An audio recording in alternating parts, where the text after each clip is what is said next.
welcome to Wiscasset Speedway as we're here for Group 2 week at Maine's biggest and fastest. And we've got the Wicked Good Vintage Racers joining us today as well, as we got a full program on tap. And as you've seen, dodging a couple raindrops, but we are full speed ahead here to get this show in for you tonight with the Roadrunners, the T&L Automotive Roadrunners, as your Spotlight division tonight. We give each and every one of our divisions 2 or 3 Spotlight races during the season.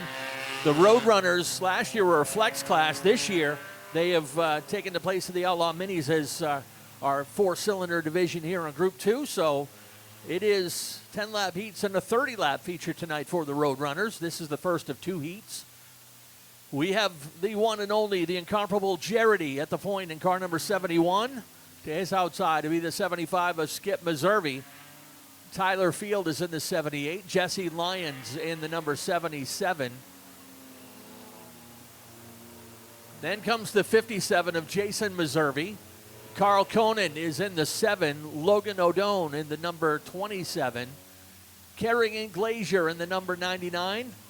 And Chess Williams in the number 46. Different car, same number for the driver out of Hope. Cars crossing over on the backstretch. We'll go lights out at the line this time by. The usual suspects. Bill Pierce filling in behind the wheel of the Norm's Used Cars Ford Mustang pace car as Barry and Sandy taking some time off. We're thinking of you, Sandy, as always. Dave Sturgis up on the flag stand, ready to turn them loose this next time around. And as always, got to welcome back after a week off, my partner in crime, Mr. Nick Huff. Good to have you back, buddy. Hey, Ken, but hey, if we got people out there that just follow Group 2, they wouldn't have even known that I took a week off. So, boogity, boogity, boogity, we're ready to go racing with heat number 1 of 2 for the Roadrunners. And the outside line prevails. Jarity is a sitting duck. He's already back to 5th in one corner. Skip Meservey puts it out front in the 75, and then they're 2 by 2 behind him in the rearview mirror. Meservey washes up way high, and here comes the 7. Your new leader, Carl Conan. We've had 3 lead changes in the first lap.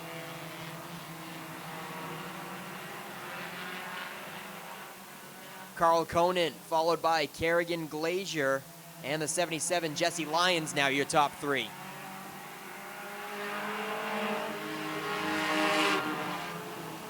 And here comes the 27 to the high side. He wants to challenge for the top 3. That's Logan O'Done. Gets a good run down the back chute, and the 27 is going to move up to 3rd, passing the 77 of Lyons.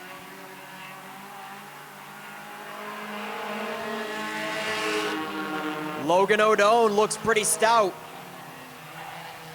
Catching up to the top 2 in a hurry. Now less than 2 car lengths. From 1st to 3rd, O'Done is closing the gap going into turn 3.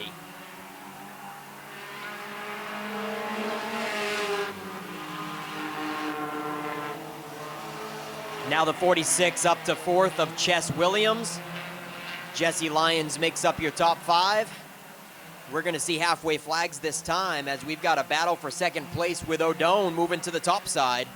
Yeah, that's actually a battle between stepbrother and stepsister. Kerrigan Glazier, the daughter of Jeremy Glazier, and his stepson Logan O'Done on the outside in the 27. And Logan having a tough time making it stick on the top. Falls back in single file for 3rd place. Chess Williams in the 46 is tightening it up as well. We've just about got 4 cars under a blanket, pulling away from the rest of the pack. 3 laps to go for Carl Conan in the 7 this time.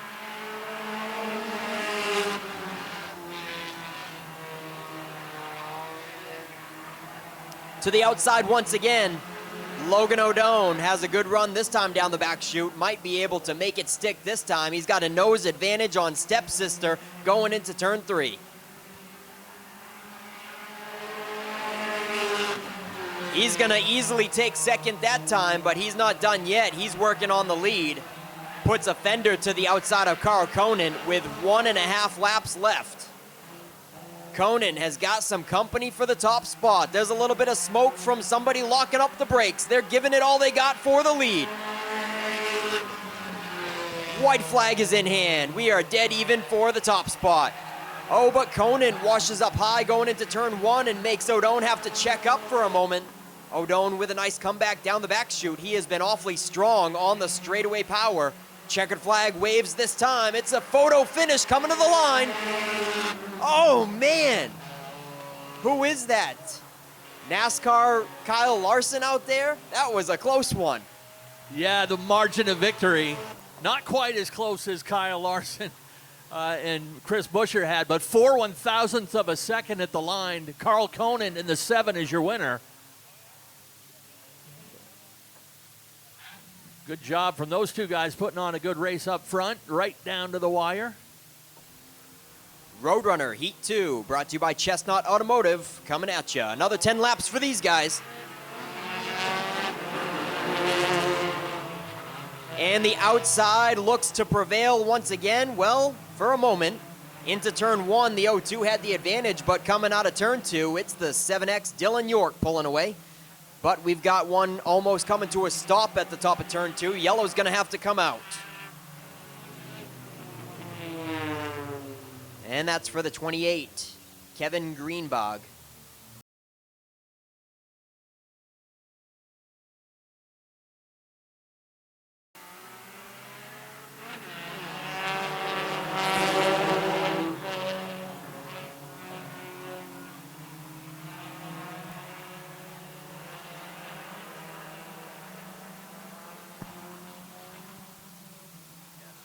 And 0 laps were complete that time, so this time around, the first lap is in the books.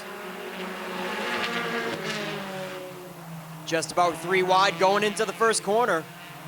Noah McGrath gets to the bottom of Dylan York and takes command out of turn 2. I don't think Dylan York wanted to give up that bottom, but Noah McGrath made it happen.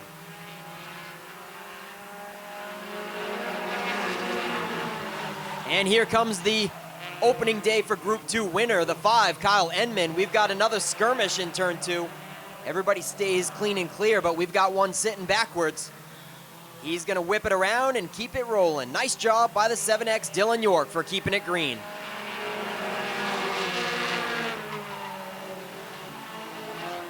So I believe up front is our opening day first and second place finishers in the feature. They're just flip-flopped at the moment. Your opening day winner was the 5 of Kyle Enman, and McGrath took runner-up honors. And they're gonna split the lap traffic 3 wide. The 27 goes through the middle of them. That's Brooklyn Forbes. She's gonna go a lap down, and the race continues with halfway flags in the air. 5 laps to go at the stripe for Kyle Enman.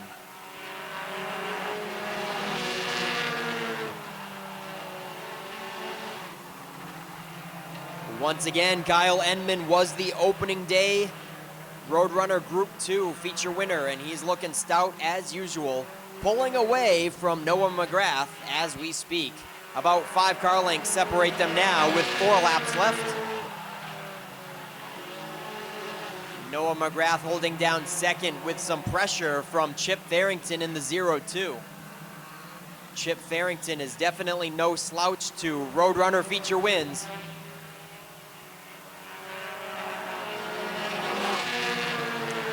Chip Farrington taking home 3 Roadrunner feature wins last season. That's 50% of them. We had 6 Roadrunner races last year, and Chip Farrington won 3 of them. He's sitting in third, nice and tidy right now, with 2 to go.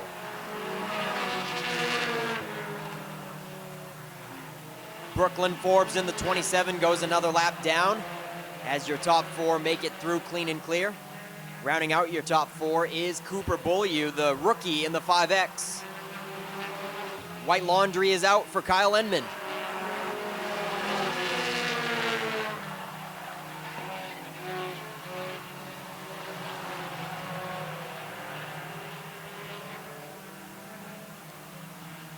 Through turns 3 and 4 for the final time, it's Kyle Enman, Noah McGrath, Chip Farrington, and Cooper Beaulieu. Here comes your top 5. Alec Brown in the 39. In the 02 for 6th is Gavin Giroux. Up onto the track is one of our 2 flex divisions today. It is the Wicked Good Vintage early late models. Kind of a play on words there, early late models, but these guys always have a fun time to turn back the clock. I got to say this for my friend Bobby Timmons. Hopefully this will get back to him. We talked about this maybe being the BT3 Invitational, but he declined the invitation to come here to hand out trophies in Victory Lane. Bobby always says these cars belong in a museum, but I love to see him here on the racetrack too.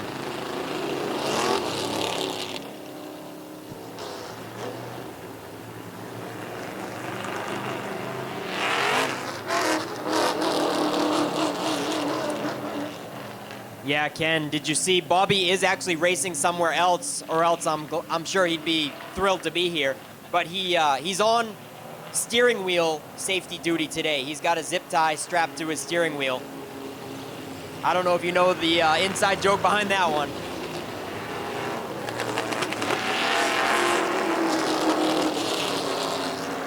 So, we've got Paul Fouquet in the 1, Keith Smalley in the 10, Jim Kinney in the 32, Adrian Williams in the 7X, Nick Overlock in the 420. They're calling off this start. One more time around.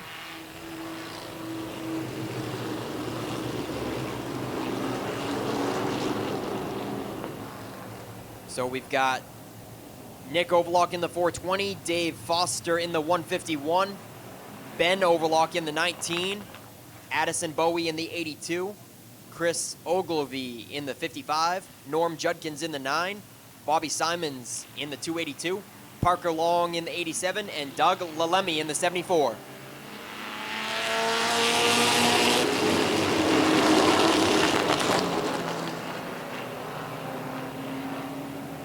Out front, it's a 65 Chevelle, car number 1 of Paul Fouquet. And to the outside, still hanging strong for that lead, Keith Smalley in the 10, piloting a 1964 Belvedere. In third is still Jim Kinney by himself in the 32, an Oldsmobile, 1962 Oldsmobile that is.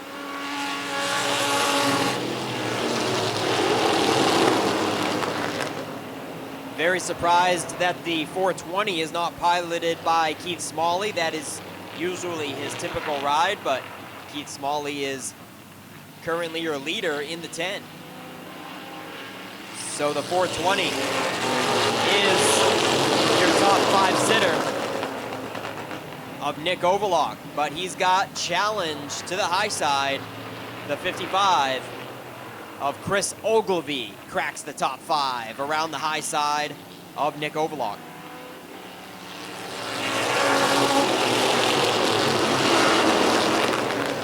Here comes the 7X of Adrian Williams to the top side of Overlock as well. Up to 6th for the 7X. The 55 is the man on the move, up to 3rd already of Chris Ogilvie.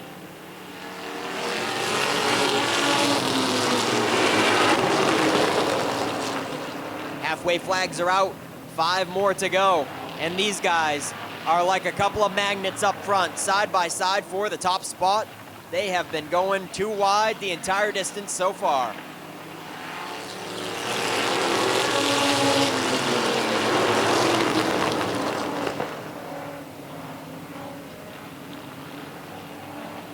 Pressure from the 55 of Nick Overlock, scratch that. The 55 of Chris Ogilvie closing in on your top 2.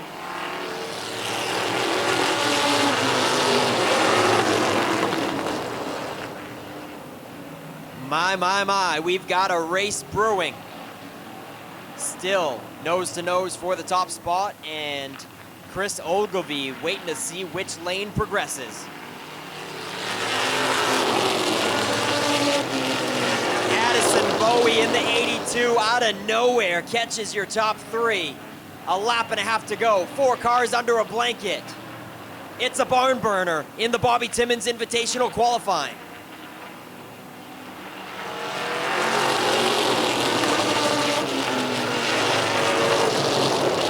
Ben Overlock gets a second wind in the second half. Under the white flag, he moves out front, followed by the 55. Chris Ogilvie is going to give him a charge out of the last corner.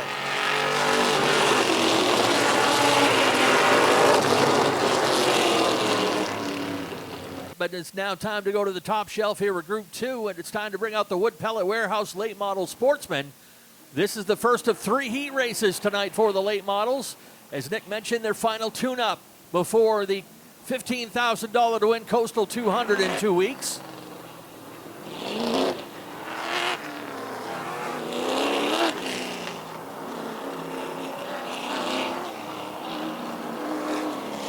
And this is the first week that they'll be going by their handicap system based on their points from the last race. So these are the low handicap drivers will be in the front third of the field. Heat 2 will fill the middle. Heat 3 will fill the back third. Across the field over here on the ready to go next time around. James Doucette is in the number 28. Ben Nile in the number 72. Shane Caherl is in the 19. Chris Matchett in the 17. Jet Decker in the 01. Pat Murphy is in the 86. Colton Chabuk in the number 15C. Alex Waltz in the 00, and Chad Dow in the 39 will fill out the field here in heat number 1. 3 heats of late models ready for battle. Here comes the first one, taking the green. And the rookie, Ben Nile, is quick to the throttle for the green flag.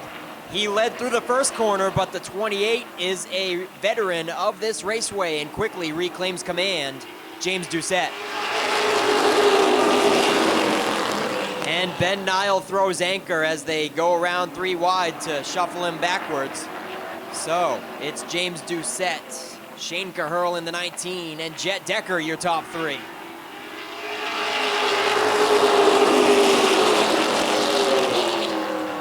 Colton Chabuk makes progress from his near last starting position. He's quickly up to 4th, followed by Alex Waltz. And Chad Dow going to the high side of the 00.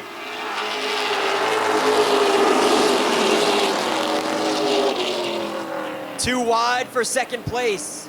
Shane Caherl and Jet Decker for second and third, followed by Colton Chabuk, hot on their heels.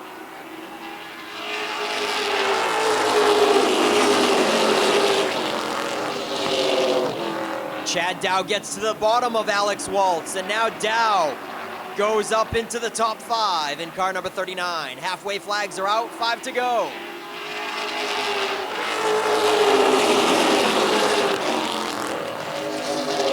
James Doucette in the 28, looking to be a heat race hero today, folks. He is checking out to nearly a straightaway on Jet Decker now up to second.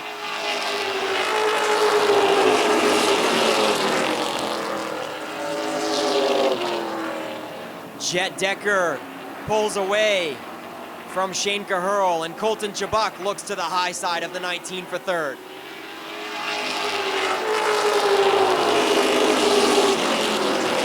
Alex Waltz gets by Chad Dow to crack the top 5 once again.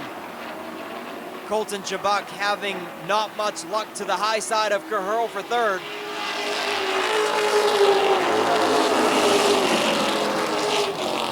Two laps to go for James Doucette.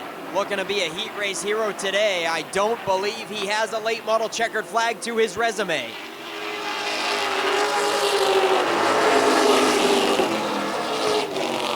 Single file for the top 4, but once again, Chad Dow and Alex Waltz are side by side again for the top 5. Checkered flag is out for the 28, James Doucette.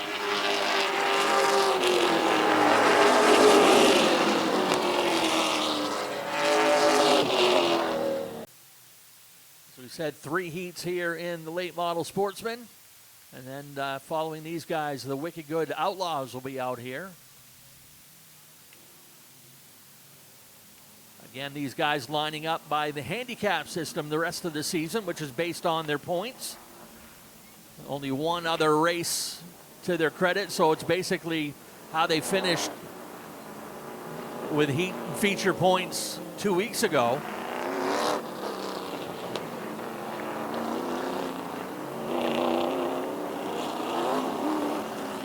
Lineup for this one has the reigning late model champion, Will Collins, in car number 25. To his outside will be Brent Roy in car number 26. Row 2, Brandon Bailey is in the number 32. Brandon Fowler outside of him in the 72. Silas Ripley in the 09.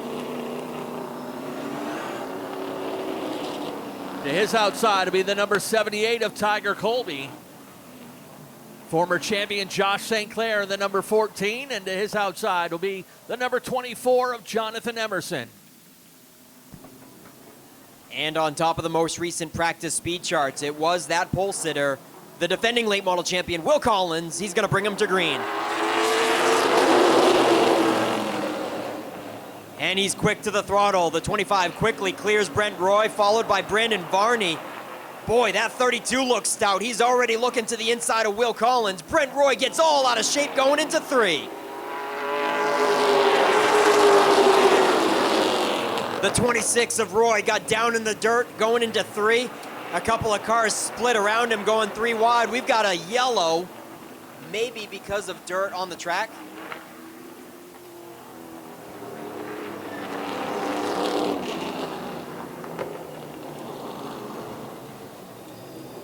Yeah, we do have dirt on turn 3. With 1 lap in the books. It was a nice save there by Brent Roy.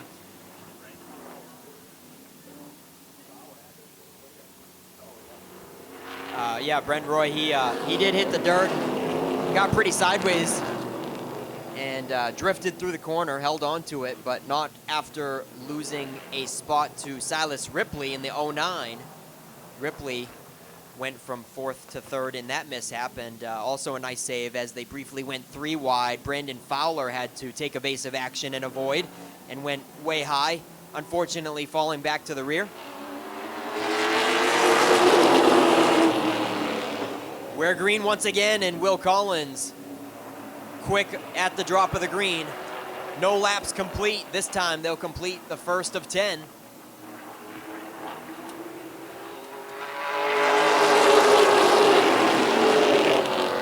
Brent Roy still having some issues, it looks like. Josh St. Clair gave him a little bump out of turn 4 and got him sideways down the backstretch. We got Will Collins having trouble.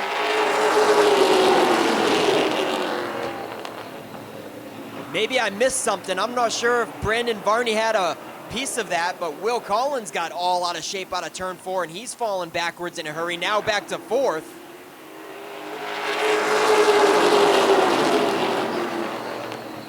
Yeah, big trouble for Will Collins. He seems to be struggling to keep it in the line, going way high through turn 1, and still looks like it's washing up high on him.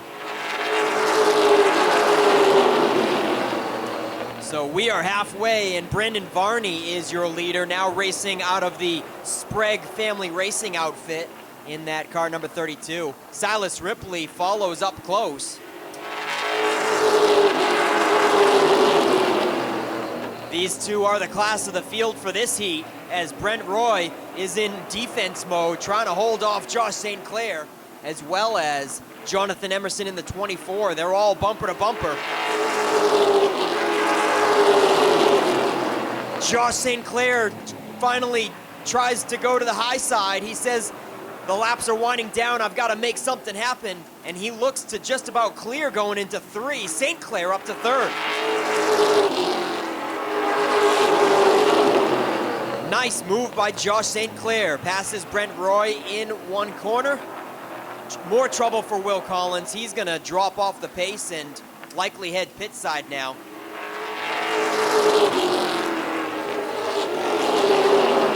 White flag is out for Brandon Varney. Brandon Bailey, that is. My mistake. Brandon Bailey in the 32. Coming around to the checkered flag for Heat 2.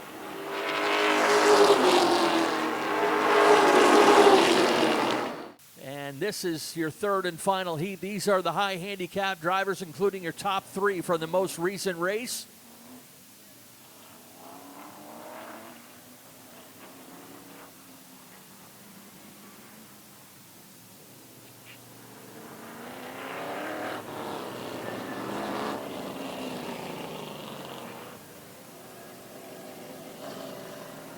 I think we got one more down in the staging area.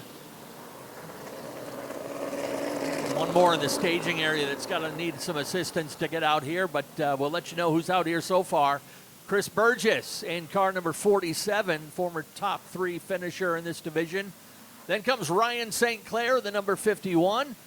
Brett Osmond in the 05, coming off a third place finish last time these guys ran.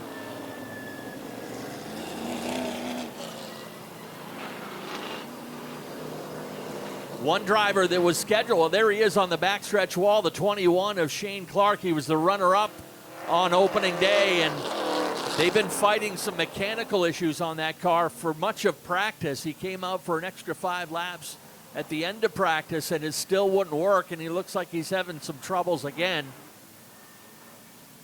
Your winner on opening day, though, was in that number 15 coming onto the front stretch. That is Frank Moulton. And then a couple of new cars. Got the number 30 of DC Alexander out of Carmel. Jeremy Turner giving up his starting spot to the drop to the tail end of the field in the 09. Then comes David Getchell in the number 28. Getchell shaking down the car for a buddy of his. And then Randy Barker III out of Wilton will fill out the field here for heat number 3. What a tough break for Shane Clark in the 21. He cannot keep it firing 100%, so he's going to coast down pit road, unfortunately, and miss this one. But he's been having some fuel issues all day. It was either carburetor or fuel pump. They were messing with the carburetor, and they also had a fuel pump sitting on the ground that I saw when I walked through their pits. So they're struggling to get good flowing gas into that 21, unfortunately. We are green for the third and final late model heat race. Chris Burgess in the 47.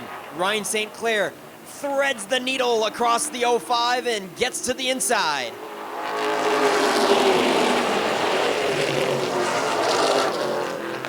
And a little bump out of turn 2. Burgess might not have gotten on the throttle as quickly as Ryan St. Clair thought he would. Frank Moulton trying to capitalize as they stack up. Another little bump out of 2 by Ryan St. Clair. Frank Moulton is loving every bit of it. It is slowing up the inside line, and your opening day winner is quickly to the front.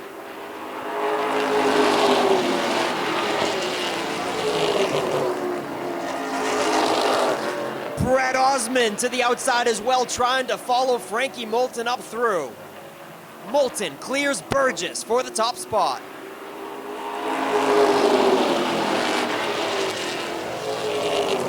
And Brett Osmond finished third on opening day. He's got a nose out in second over Chris Burgess now. Just about clears through 3 and 4.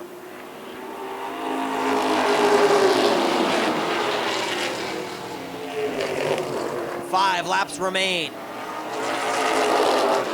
Your opening day feature winner, Frankie Moulton, looking stout on week 2.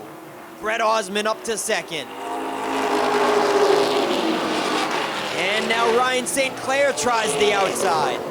Finally, the 51 to the high side of Burgess, and he's gonna make it happen in one straightaway. Ryan St. Clair up to third now.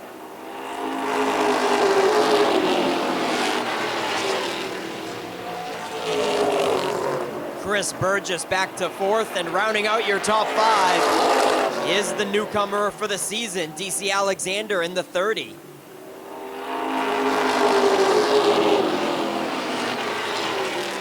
Two laps remain. Brett Osmond is closing it in on Frankie Moulton. Osmond with a 16:03 lap time versus Moulton with a 16:08.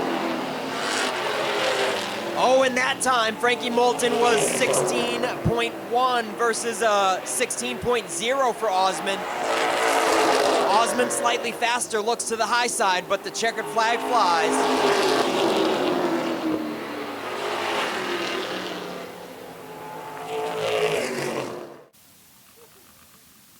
We're rolling out the Wicked Good Outlaws this time.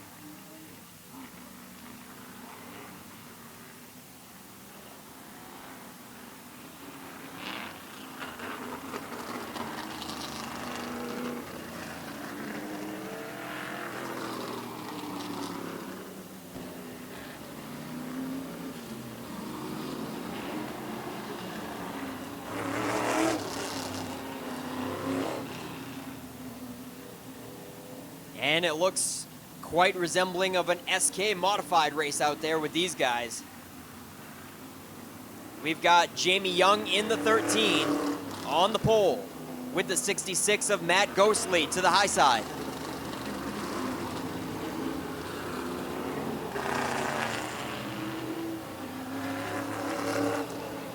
Starting third is Doug Turtelaw in the 00 and Dwight Pickard in the 16 ME.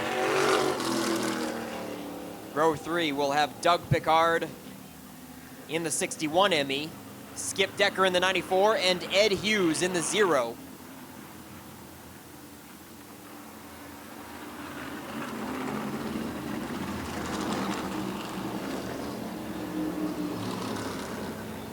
And a late arrival, we have the 94.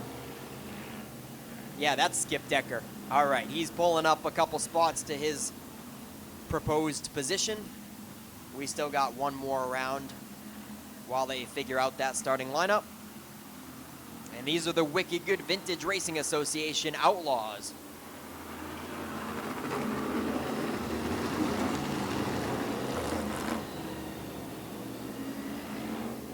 Coming up after these are our Wiscasset Weekly Modifieds. They're brought to you by T&L Automotive of J. We've already gone through the late model classes, brought to you by Wood Pellet Warehouse, and the Roadrunners, brought to you by Chestnut Auto. Here we go with the Outlaws.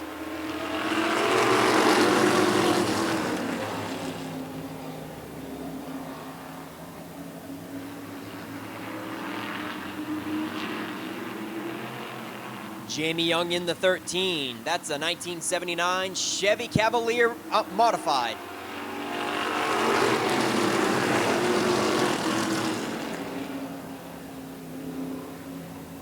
In second is the 66 Matt Ghostly. That's pretty much the same car, but a 1980 Chevy Cavalier. So a 79 and an 80 Cavalier out front.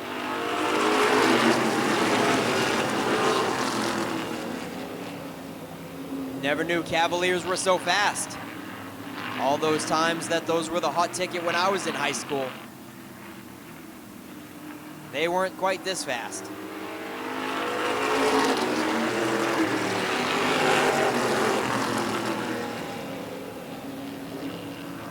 Up to third is that 00. It's a 1940 Buick Coupe. That's Doug Turtelaw.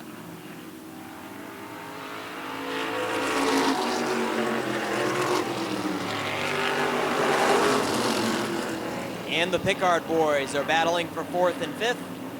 The 61 takes fourth away. That's Doug Pickard in a 79 Pinto.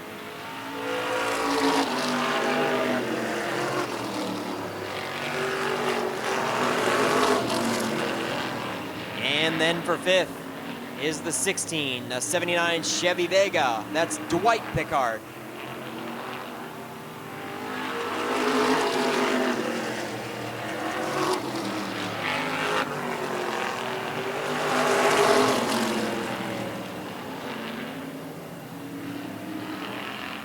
This time at the line, it's 3 laps to go, and the battle for the lead is tightening up.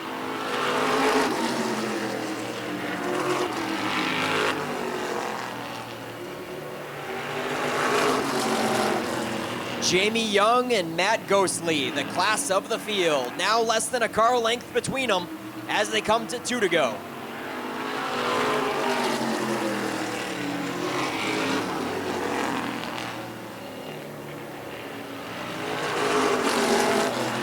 Ghostly to the high side, down the back chute. Neck and neck for the top spot, coming to the white flag.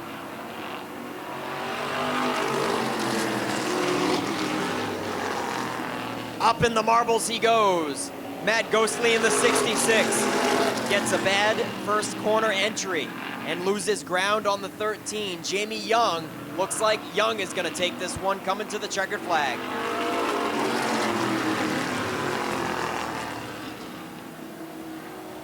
All right. We're ready to roll out the TNL Automotive Modifieds. One heat race today for the mods, and then Strictly Streets will finish up the heat race action.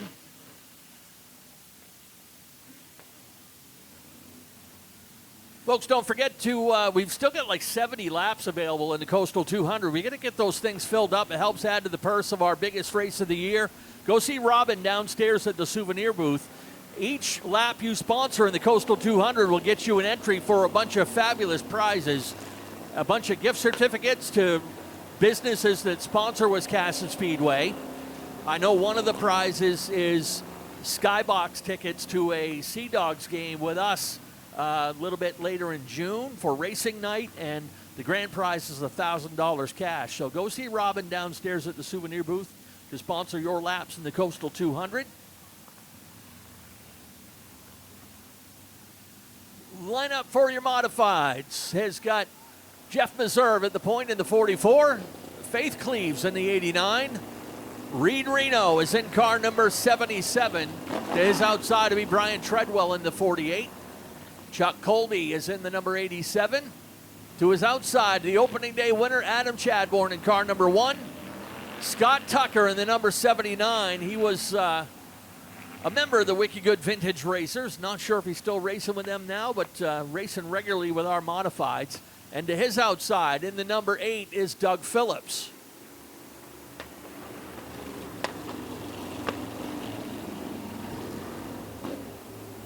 Our weekly modifieds are brought to you by T&L Automotive. That is owned and operated by the Melcher family. Logan and his father. T&L Automotive is in Jay, Maine.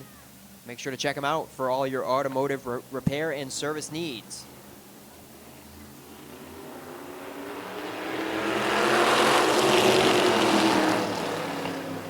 Nice start to this one. A tight 2x2 for the first, well, all 4 rows. Still double file down the back chute. Reserve in the 44. Faith Cleaves in the 89.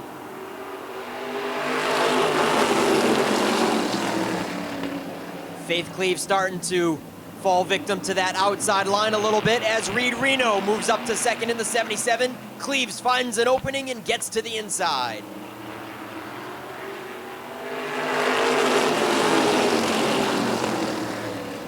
And this is where we separate the men from the boys. Reno pushing the bumper on the back of Reserve. Reno doesn't want to dare to go to the top side. Cleaves is going to try it again.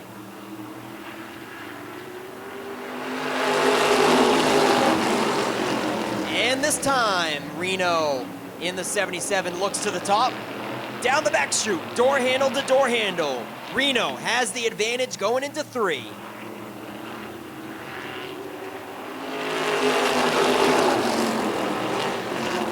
And he does it. A rookie in the weekly modified class quickly gets around Meserve and checks out to already 4 or 5 car lengths coming to the halfway flags.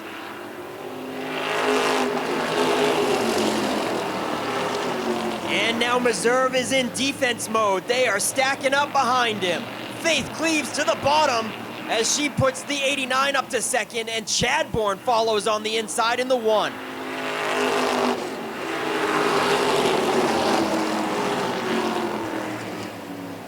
Here comes Brian Treadwell in the 48 now, cracking in the top 4. And then Colby wants to be the last one with a piece of the action.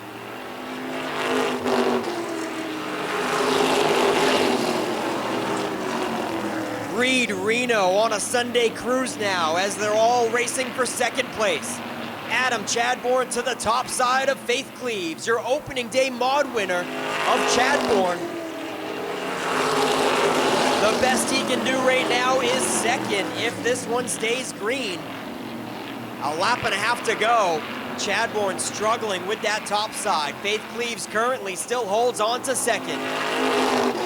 White flag in hand for the rookie, Reed Reno. It's in the bag for the 77. Checkered flag flies this time over the modified heat race. Can Cleaves hold on to second? A little tap by Chadbourne. What a race. And finishing up the qualifying action before our intermission, we're bringing out the Strictly Streets, brought to you by Portland Glass Company.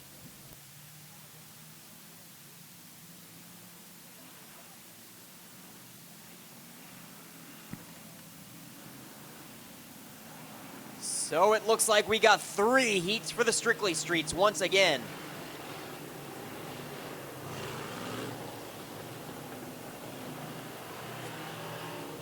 Late models and Strictlys, definitely not disappointing this season at Wiscasset Speedway. 3 heats apiece for the first couple of weeks. Jeremy Glazier and Ethan Dinsmore will start this one on the point in the 99 and the 8X respectively. Scotty Wiggin in the number 26 with Chuck Wagstaff, last year's Rookie of the Year in the 31. Ryan Easonsey in the 49 with Brady Romano to his outside in the 78. And on row 4, it's Mike Delano in the number 27 and that's Dan Morton, not Nick Morton in the 00. Yeah, Nick Morton is our most recent Super Street feature winner last week, and his dad, Dan, brings up the tail of this one in the 00.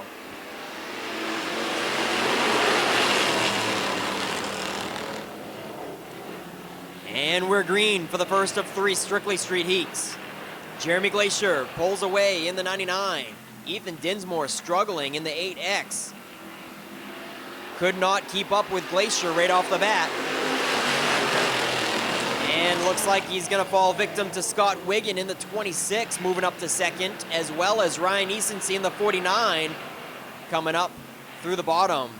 We do have a smoke trail coming off of the 8X, so that is likely the culprit. A smoke trail coming off of Ethan Dinsmore. And he gets way high on the backstretch. Wow, awfully close to the wall that time. Trouble for Ethan Dinsmore.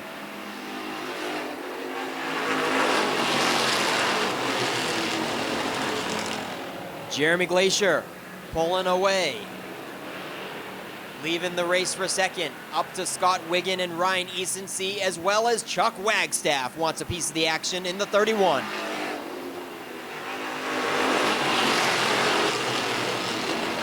And rounding out your top 5 is the 27, Mike Delano.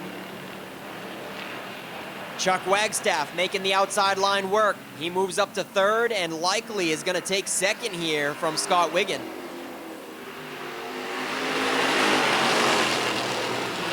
Delano in the 27 looking strong. He's going to follow Wagstaff on the outside as the 2 inside cars clip the dirt in turn 3.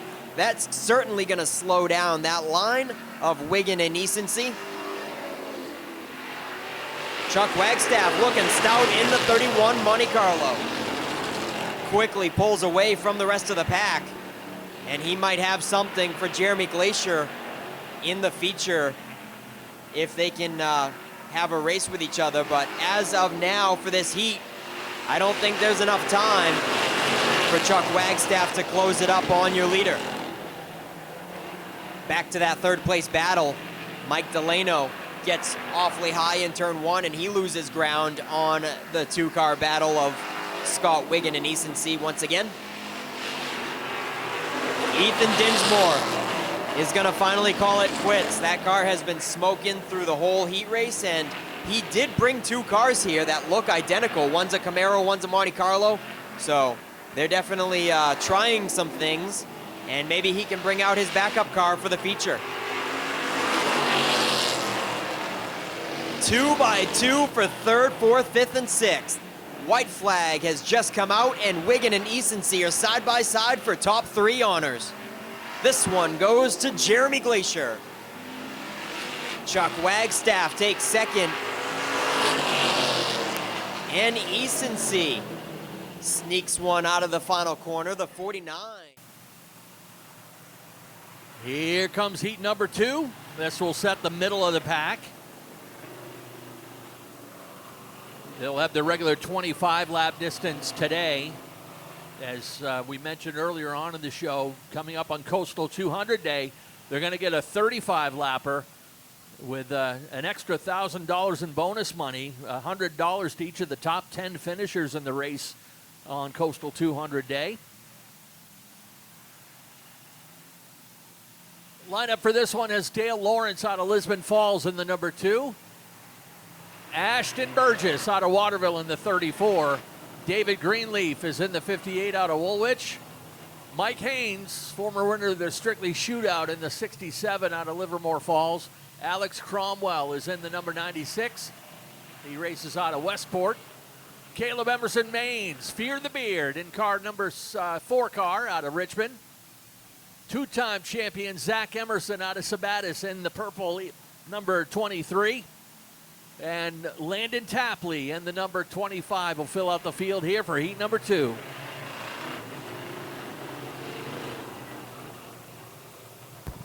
And the Strictly Streets are brought to you by Portland Glass Company. When it comes to residential glass for your home, Portland Glass has beautiful, reliable solutions for any home. Portland Glass also has industry-leading window and glass solutions for businesses of all sizes. Visit one of their convenient locations near you and find them at portlandglass.com.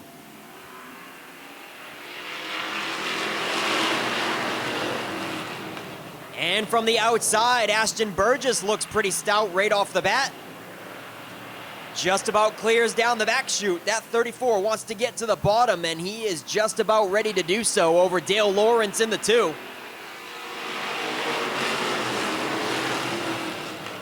He's going to do it. Top 3 for the top 5. Ashton Burgess. What did I say? I meant single file for the top 5. Single file for the top 5 right now. Burgess, Lawrence, Greenleaf, Cromwell, and Haynes.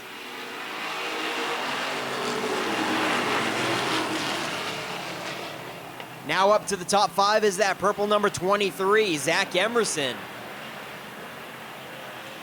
Then it is Landon Tapley in the 25.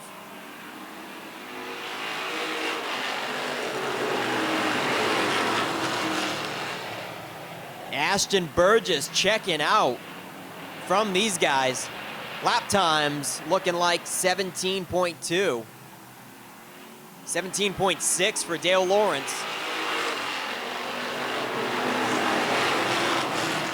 That is a 0.4 second deficit, a 0.4 of a second deficit between your leader and second place on their lap times. 5 laps to go this time. Halfway flags are out.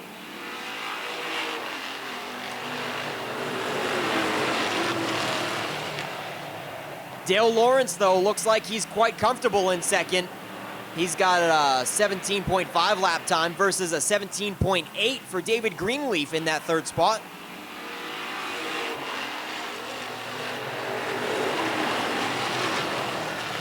Alex Cromwell has been sitting in 4th since the drop of the green, but we are side by side for the top 5. Here comes Landon Tapley in the 25 now, cracking the top 5.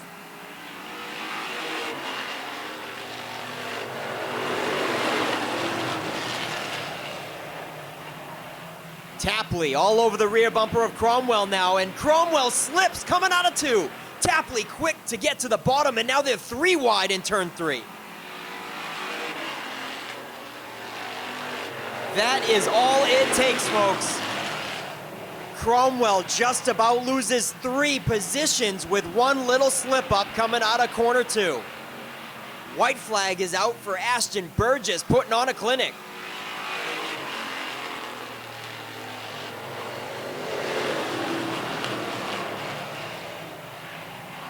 Dale Lawrence comfortably in second. David Greenleaf in defense mode with a hard charge from Tapley right now in the closing corners. Burgess takes qualifier number 2. Pace car will pick up heat number 3. This will be our final heat race of the afternoon. Then we'll take a brief intermission. get things ready for feature action this evening. Glad you could join us here on week number 3. Remember, next week, Group 1 returns along with our first 100-lap Enduro of the season, bringing back mechanized mayhem once again.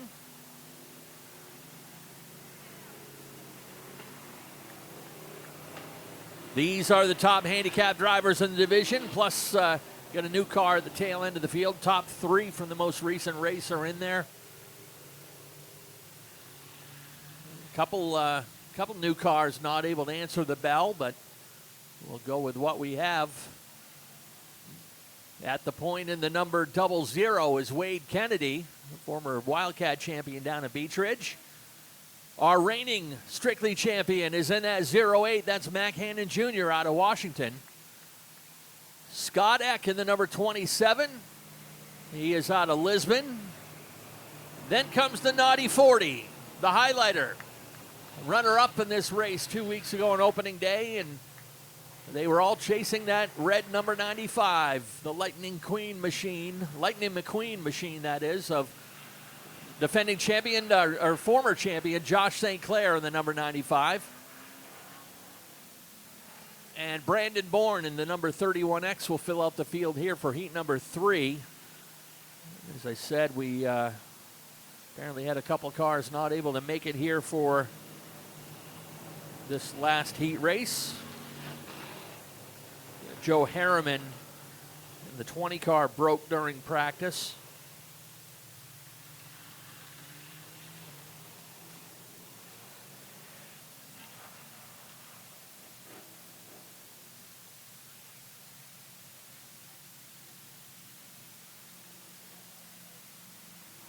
Pace car ready to turn in, and we are ready to turn these guys loose for heat number 3.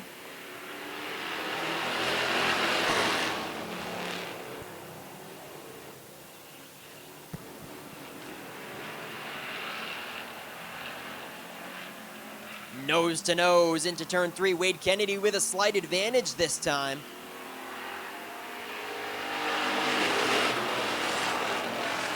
On the outside is the defending Strictly Street champion, the 08 Mac Hannon Jr. Still holding strong, but looks like Kennedy is gonna claim total command of the top spot.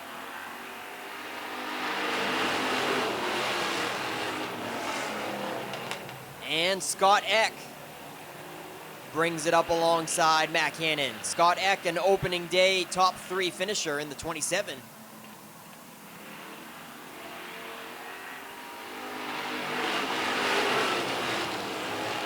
Actually, I think we got all of our top 3 right there duking it out. We got Lightning McQueen in the 95 was the opening day winner. Then the 40 of McKegg Jr. took 2nd, and Scott Eck took 3rd.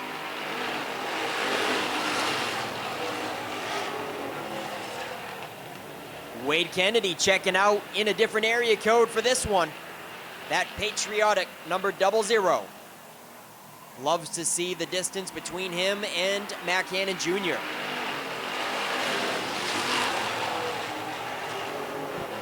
Little sideways action going into the first corner as Josh St. Clair takes 4th away from Scott Eck this time.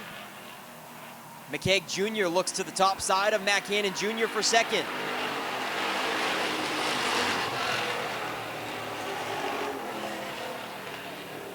Coming out of turn 2, down the back chute, they are nose to nose for 2nd place. Mac Hannon Jr. versus Dan McKegg Jr. A couple of juniors side by side for 2nd and 3rd. In the rearview mirror, it's ka-chow time. Here comes Josh St. Clair waiting to pounce on one of their lines with Mac Hannon versus Dan McKegg. 2 laps left for Wade Kennedy.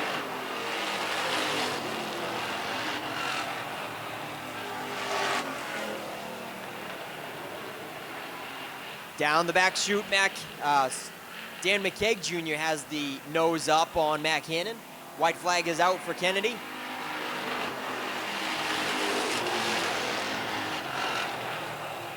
And a great job by all of those racers.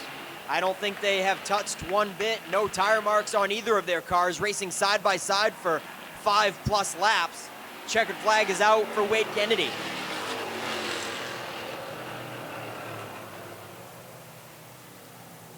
Right at the end there, Dan McKeag really made that outside line work and just about cleared Mac Hannon for second as Hannon settled for third.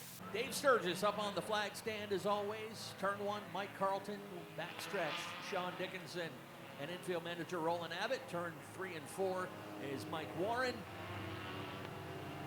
Big thank you to you guys for filling the stands once again here on this cool mid-April weekend. Oh wait, this is mid-May. This is supposed to be mid-May, isn't it? Carl Conan and Logan O'Done will bring it to the attention of chief starter Dave Sturgis. And we are off and running. Green flag is out.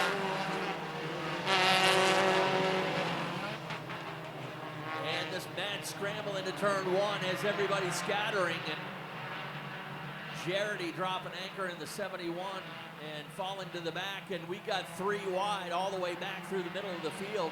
Another car off the pace. I think that's Alec Brown. Your third place car from 2 weeks ago, Alec Brown, is the one that's off the pace and heading for the pit. And with the handicap, you'll have your fast cars in the back, and they got to carefully negotiate their way up toward the front.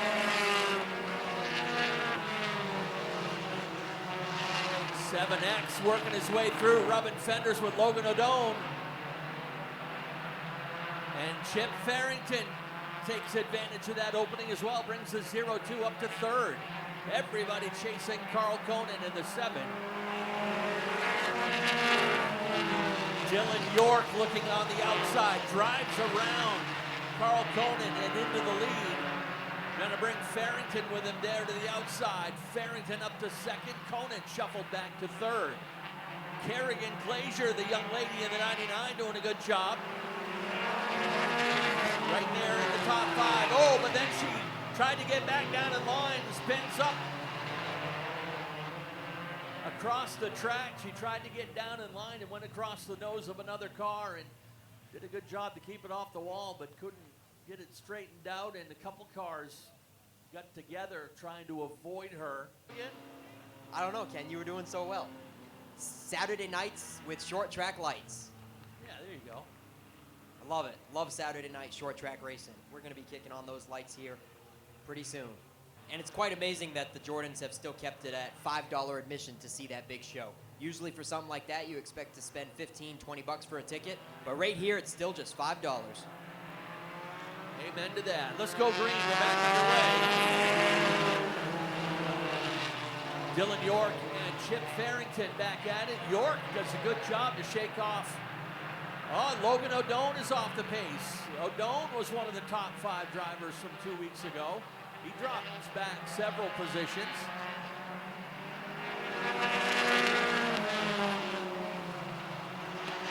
Up front, Dylan York with a mirror full of Chip Farrington. Now Farrington pulls to the inside, gets a fender underneath. They make contact into the turn. Farrington may have a right front tire down.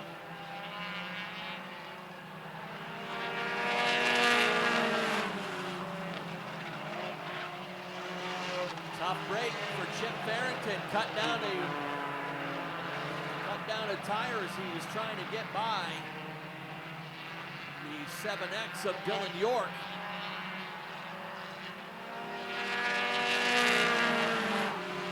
Cooper Beaulieu has raced his way up from mid-pack now into second. Then comes Noah McGrath in the 30. And how about the 0-2 of Gavin Giro? He actually didn't make the driver intros and had to start tail end of the field. He's raced his way up to fourth.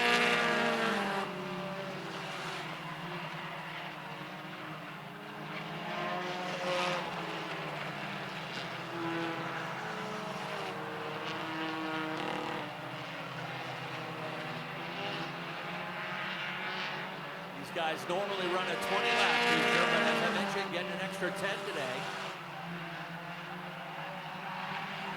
Dylan York with a comfortable advantage. gap is 0.8 of a second. They'll hit 10 complete this time by the line.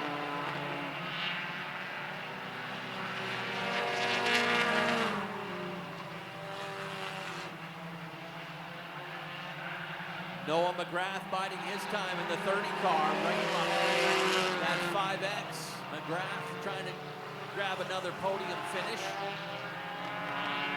Took a peek to the inside out of turn 4, but not enough momentum to make a charge on the inside of that number 5X. Another car off the pace, that 28. Kevin Greenbaugh had been running back in the 6th position, but now he might be lucky to make it off the track as he's at a crawl up to the top of turn 3 and 4, and that'll bring out the second caution of the race.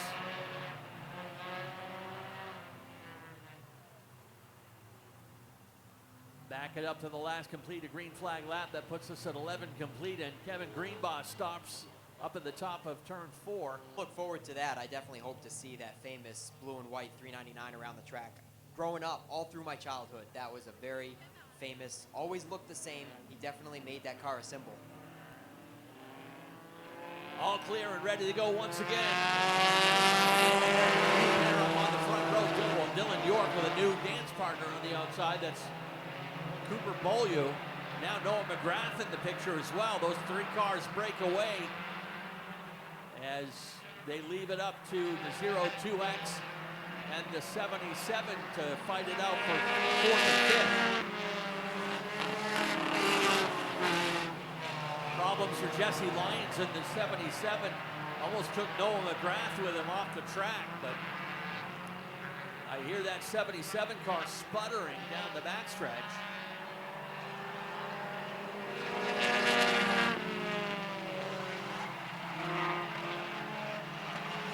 McGrath has been able to race his way up into 2nd. Beaulieu shuffled back into 3rd.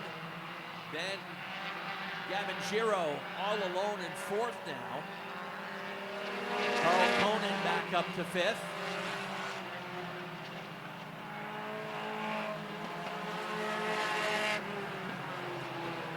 This time by to be halfway. 15 down, 15 to go.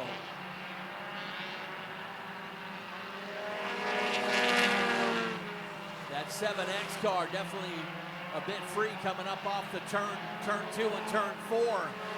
But Noah McGrath not able to get up had enough steam to be able to make a run to his inside. Actually looks like he's gonna follow that same line. And we got a car backing it into the wall over there in turn 2. And they will throw the red flag for that one.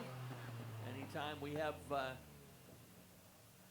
hit on the wall, they throw the automatic red flag.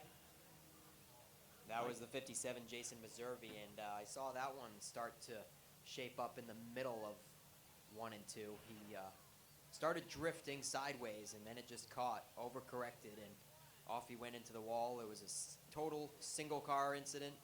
Nobody else involved. Nobody aided the spin. Jason Meservey just lost it by himself, and we'll let you know how he's doing.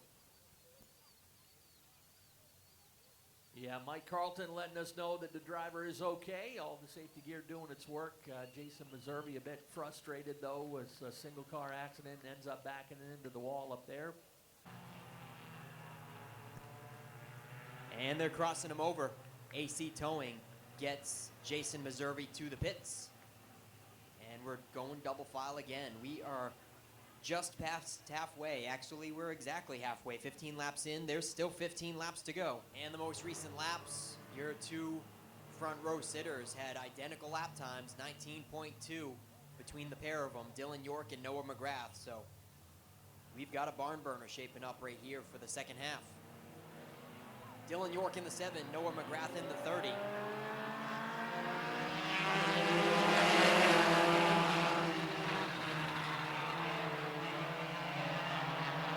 Cooper Beaulieu has been right there as well. A very even top 3 car battle as they begin to try to check out once again, leaving Gavin Giroux behind a little bit in the yellow 02.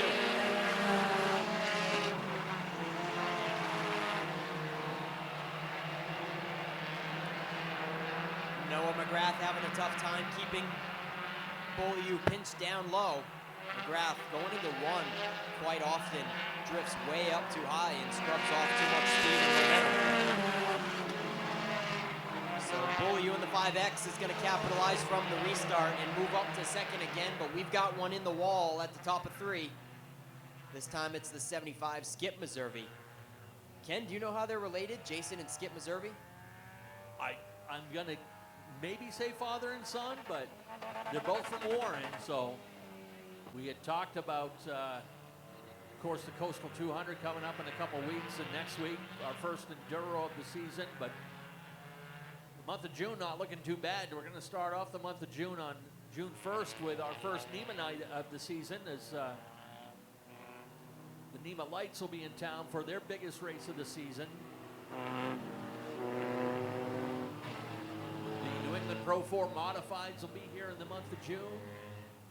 And we'll wrap up the month of June with Group 1 Fan Night presented by Bath Iron Works General Dynamics, which will include a 100-lap Pro Stock main event that night. That's happening on Saturday, June 29th. So check your schedule at WisconsinSpeedway.com for everything happening here at Maine's biggest and fastest.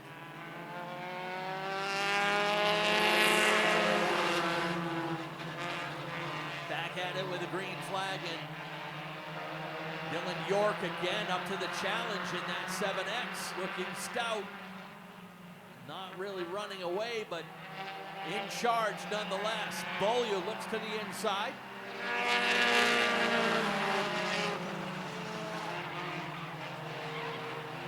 Noah McGrath keeping them in sight, but again, just can't find that momentum to make a charge to the front. York goes up wide. That opens up the bottom side for York, for Beaulieu.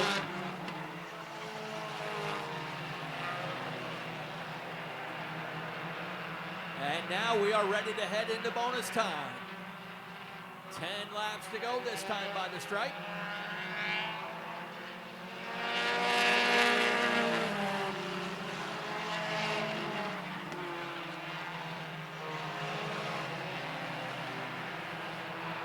Cooper Beaulieu's had a few opportunities to take a charge at the lead because York has had difficulty keeping that 7 car down to the bottom side of the track. Single file they stay as they head on to the back stretch.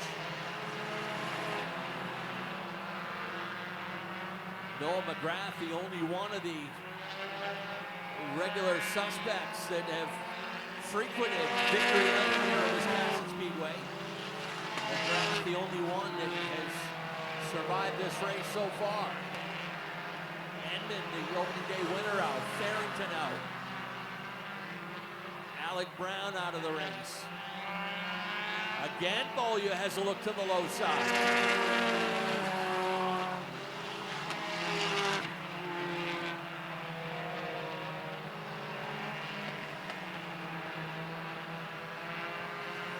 Now Beaulieu's got to be a little bit careful because it's kind of what happened with Chip Farrington. Farrington had a run underneath him and Beaulieu came right across the nose of the O2. And you kind of see the 7X doing that on entry of turn 1 and turn 3. 5 fingers in the air, 5 laps to go.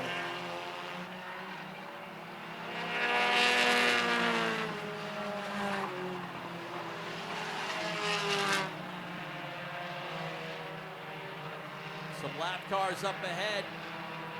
We'll see how they play into this one. Tyler Field in the 78 is the first car up ahead. Jarity and Chess Williams as well. We'll see if Beaulieu is able to use this opportunity to make a run on that 7X. As they work their way up now, the tail end of that number 78.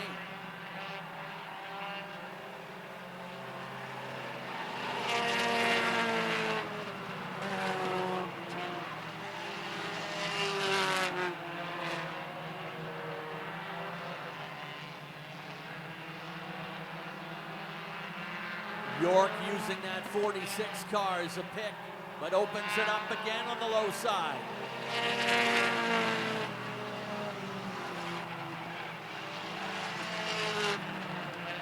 see if Beaulieu has anything in the bag to try to make a run at that lead. White flag set to fly. 1 lap to go.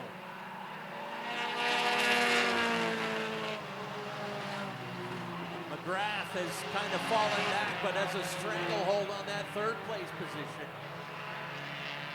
Final charge down to turn 3 and 4. Beaulieu drifts up wide. York does as well. Checkers fly. Dylan York gets the win.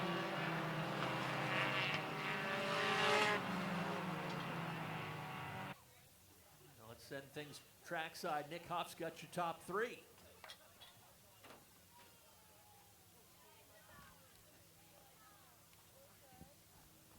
And Dylan York climbs out. Let him hear it, folks, in the 7X.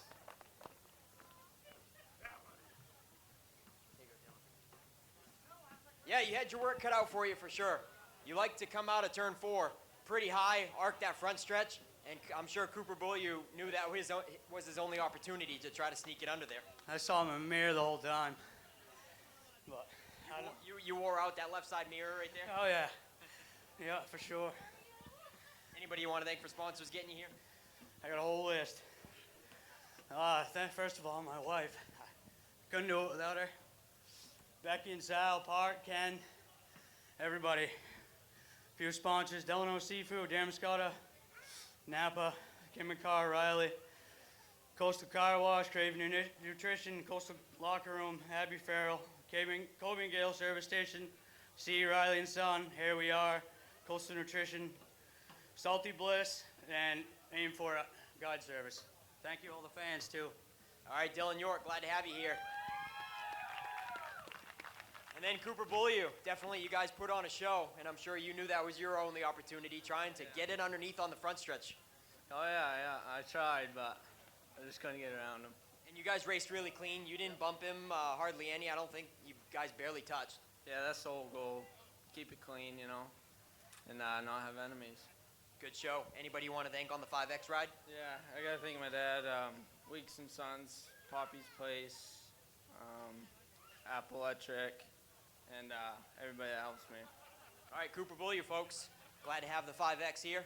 And Noah McGrath. This is our only guy that's able to get 2 top 3s in the first 2 weeks, but it's 1 less than the last time, Noah. What's it going to take to get up front? I don't know. I mean, these guys are fast. It's good to see these new guys here. The car count's amazing. Yeah, I mean, I'm just doing the best I can to get this thing dialed in. I was having some problems at the end. It was cutting out on me. I was doing the best I can to keep top 3. I'm happy with the way we ran. It was a fun race. Cautions were crazy. Congratulations to these guys. They had a good, clean race, and it was fun. I'd like to thank my sponsors, Graphics Coop, Paris Pizza, my family, my girlfriend. Yeah, thanks all you guys for coming out. All right, Noah McGrath wraps up the top 3. We're going to get these guys up here in front of Dallas York's car for top 3 photos in Coastal Auto Parts Napa Victory Lane. Check out www.capnapa.com for their 30-plus locations across the state of Maine. 20 laps ahead for the early late models. The number 1 is driven by Paul Fauquet. That's a 1965 Chevelle. Who is outside will be Keith Smalley in the number 10, a 64 Belvedere. On row 2, the number 32 is Jim Kinney.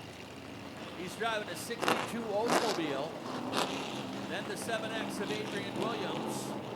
Beautiful 56 Chevy. The 420 driven by Nick Overlock. That's a 55 Chevy. To his outside, Dave Foster in the 151. That is a 1951 Ford.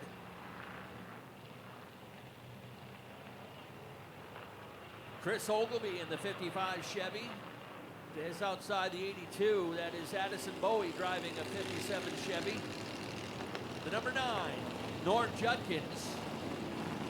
The 282, Bobby Simons. That's a 67 Chevelle. The 87, a 1964 Ford Fairlane driven by Parker Long. And the heat winner was in the 19, Ben Overlock driving a sharp-looking 1964 Ford Falcon. Pace car coming in, 20 laps ahead for the Wicked Goods.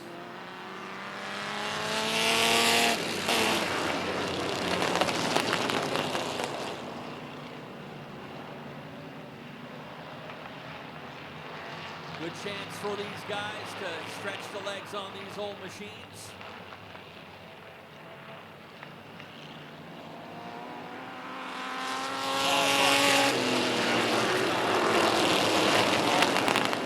Second, then comes the 32 of Jim Kinney. Nick Overlock moving into the fourth position, then the 55 of Chris Ogilvie. Ogilvie's been a winner here.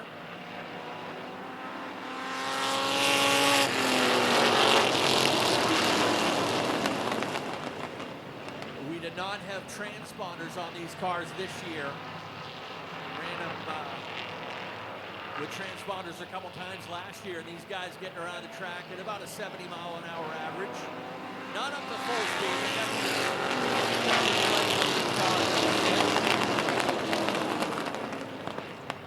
Keith Smalley puts the 10 car out in the lead. Here comes Ogilvie up the outside, and then number 55.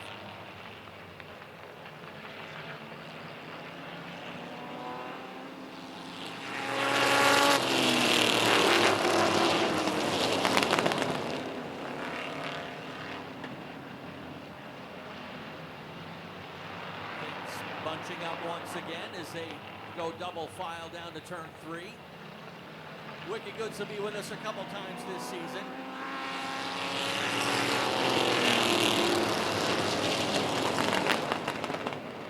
The Wicked Good Hobby Division usually joins us on Summerfest Day in August, so we'll be looking forward to having them.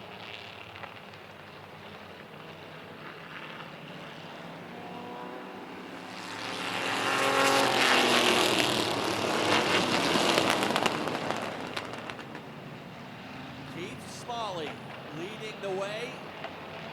I've had the chance to speak at the Wicked Good annual awards banquet a couple of times, and Keith Smalley always is a really funny part of that whole thing. Really neat handing awards for his fellow drivers. Always keeps it light, lots of fun. Pokes a little fun at some of the guys, including himself. But he's one of the elder statesmen that have been very instrumental in keeping this club going year after year. And one of those guys who turned laps competitively for several years quite some time ago. And now just doing it for the fun of it.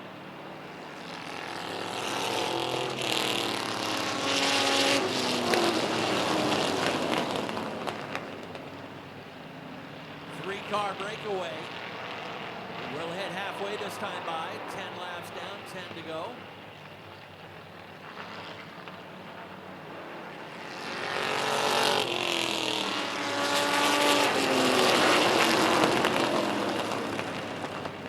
Here comes the 55. Chris Ogilvie up on the outside.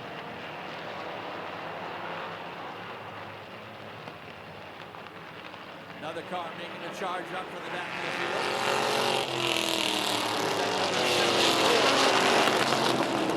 Doug Lalemi in the 74 up from the back of the field, now starting to close ground on that lead trio. Adrian Williams heads down pit road in the number 7.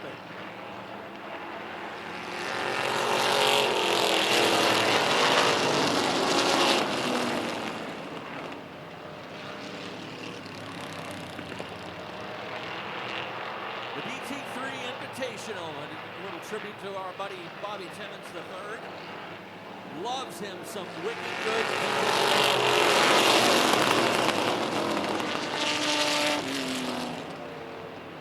I offered him the opportunity to be here to hand out trophies at Victory Lane, but politely, well, not so politely passed on the opportunity.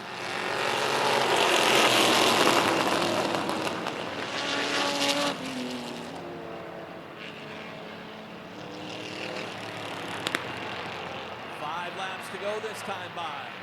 Smalley, Ogilvie 1-2.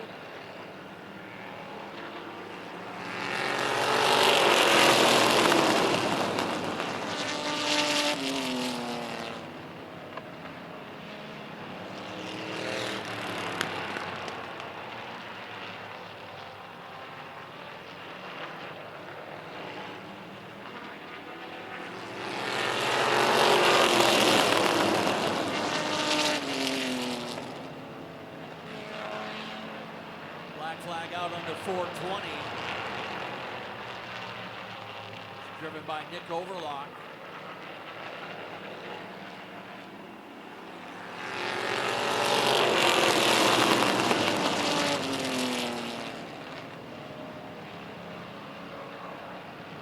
This time by 2 laps to go. Can Keith Smalley go wire to wire?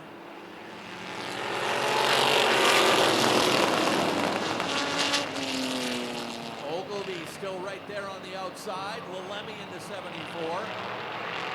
Jim Kinney in the 32. We'll find out in 3/8 of a mile as they come across the stripe this time.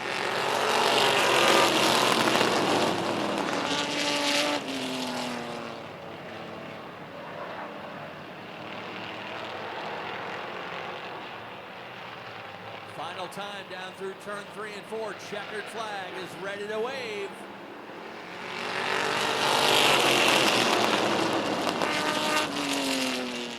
Chris Ogilvy, I believe.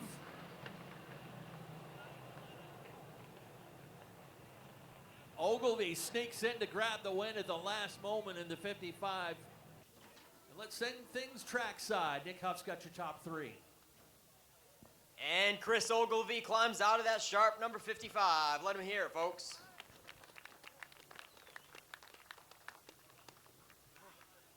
Chris, you guys certainly looked like you were having fun out there. Kept it side by side, I'm sure, with your good friend Keith. Yeah, absolutely. Keith is an incredible racer, and it was a lot of fun. I just want to thank sponsors, Matt Dow Excavating and Construction Concrete, and Wicked Good Racing for having this, and Wiscasset Speedway and the fans. Thanks very much.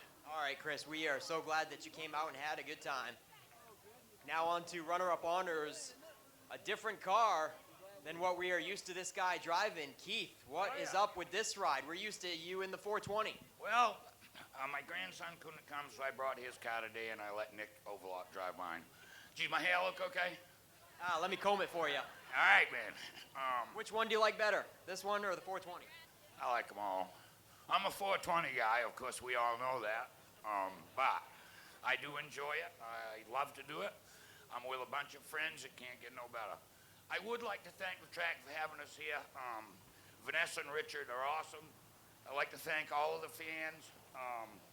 Overlock Repair, Boats Mobile Homes, Valley Joe Farms, my grandkids for all the help that they helped me with,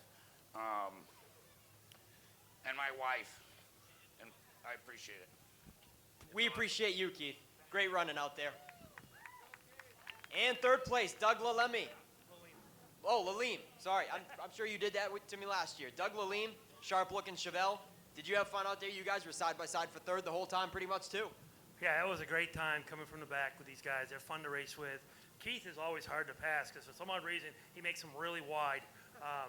But I have a great time running with these guys. Love the track.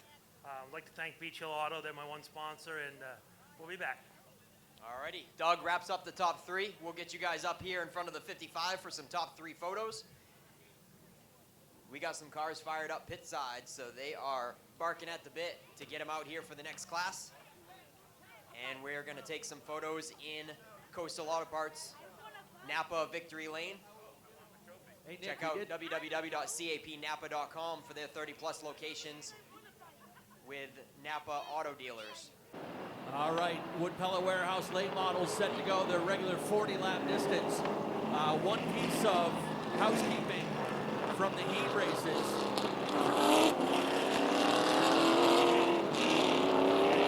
Tell you about it in just a second. 26 cars ready to go at it.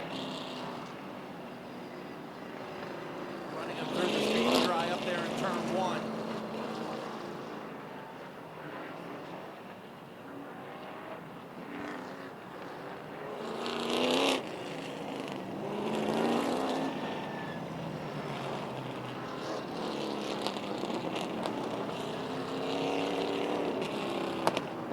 Lineup for this one is James Doucette out of Skowhegan in the 28, Chet Decker in the 01 out of Chesterville, Shane Caherl and Alex Waltz on row 2, Pat Murphy and Chris Matchett on row 3, Silas Ripley and Josh St. Clair on row 4. Jonathan Emerson and Colton Chabak. Actually, Chabak is on the outside of row 2. It's a little bit messed up as we got out here on the track, but did want to point out after the heat races, the 32 of Brandon Bailey was disqualified for being too wide, so he's got to start back there at the tail end of the field. Pace car is in. What do you say we do it? 40 laps for the Wood Pellet Warehouse late models.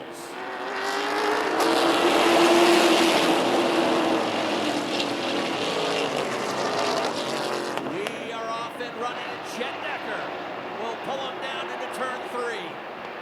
Decker, Doucette, and Caherl, trouble in turn number 4. Alex Walls got the double zero sign, but remarkably, everyone able to drive away. Caherl holding third, Chabak on the outside, Dow right behind.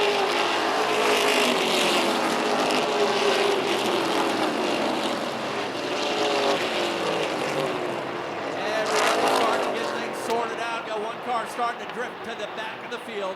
On the outside, that's the 86, Matt Murphy.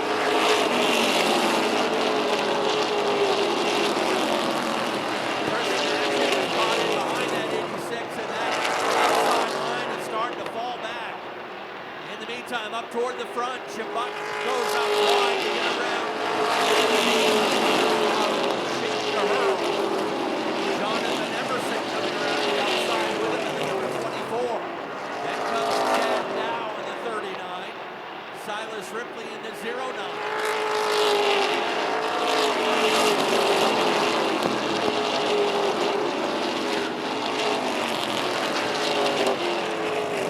Tiger Colby taking his outside lane, pulls up on the outside of Shane Caherl.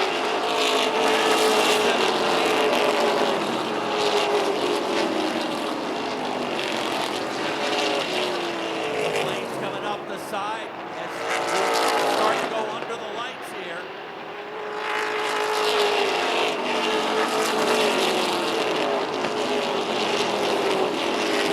Some of these heavy-hitters working their way up in the back of the field next to the handicap.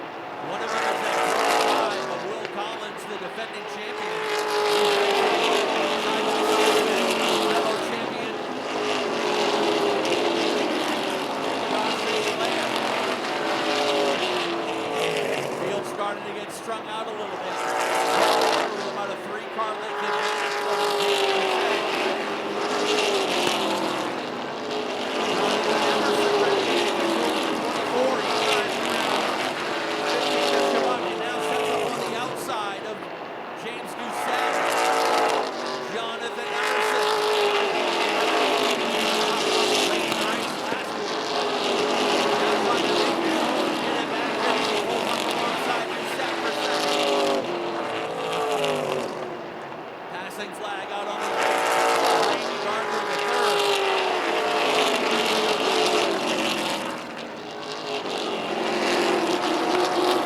Trouble on the front stretch. Shane Caherl's got a flat tire, and I think Will Collins.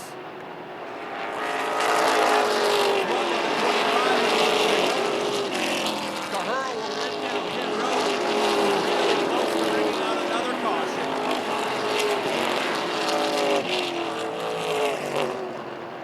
Leaders picking their way tightly through this. Daniel Clark in the front stretch. Now Will Collins, the champ, heads down pit road. Collins continue for him. Back up ahead now, rear race leader, the 0-1 of Chet Decker. But now, careful of that 24. Emerson within striking distance. He centers up wide, opens up the bottom side.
105 of Brett Osmond up to the top of turn 3.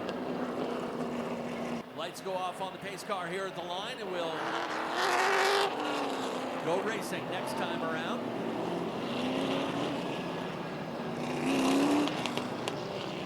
Jonathan Emerson looking stout. Had a good car last time on opening day, but ran into some late race problems that tossed him back on the outside and lost a lot of spots, but he has been strong in the early going on this one. Can he seal the deal? We'll find out in 4 laps. Dave Sturgis checking him over, and here's the green.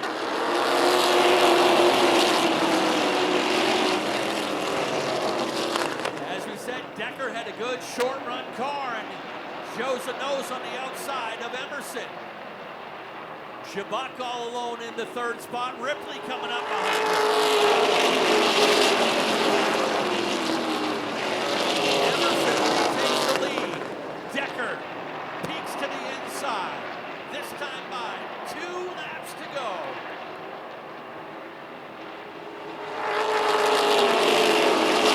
Nearly 3 wide on the front stretch. Colby starting to go for it on the high side of Shabak. Half the car length on the outside for Tiger Colby. White Laundry is out. 1 lap to go. Shabak gets loose.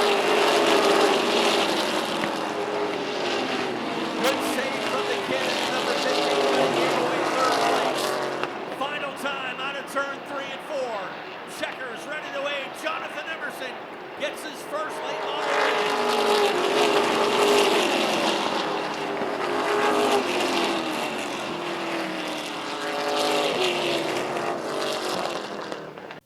All right, we are ready to send things trackside, and Nick Hoff's got your top 3.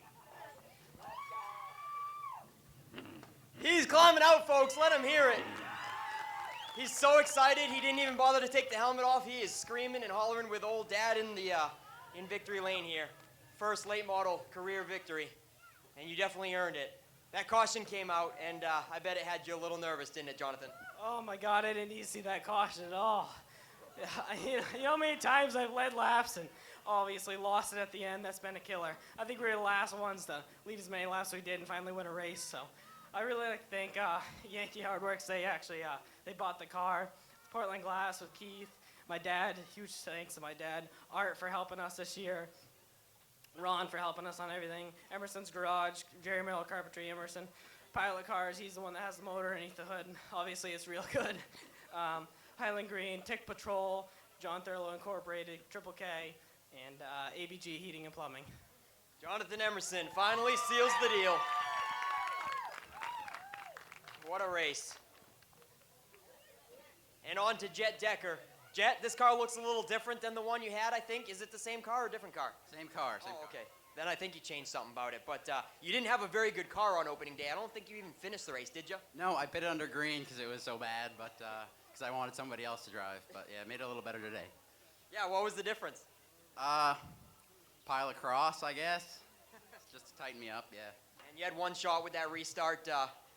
The outside not too friendly.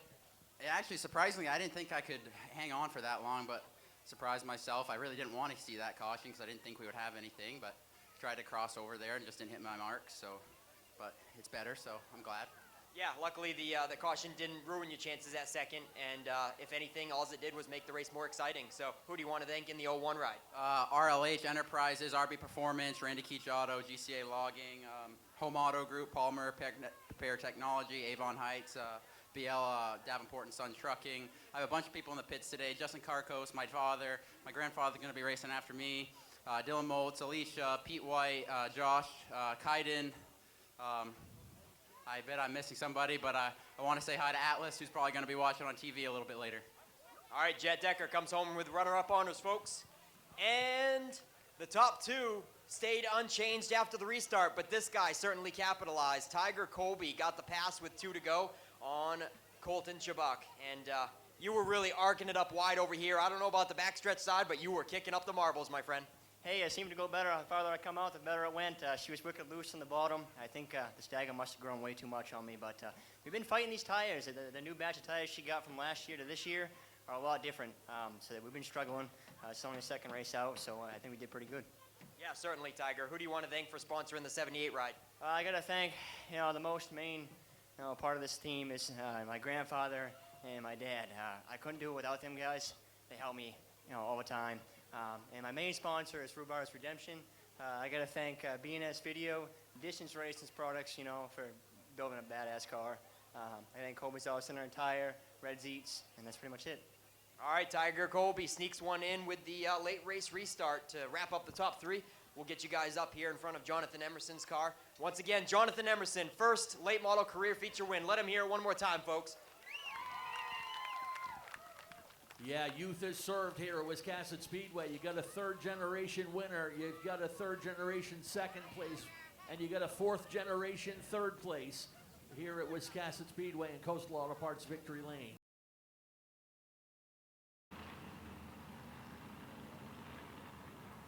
$20 laps for the Outlaws.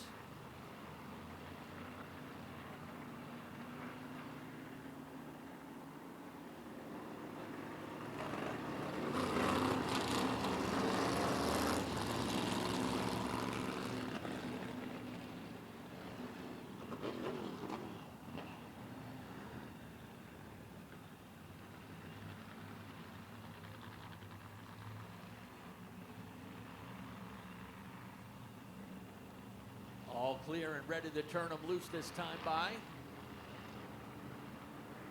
Pace car is in. And we are off and running.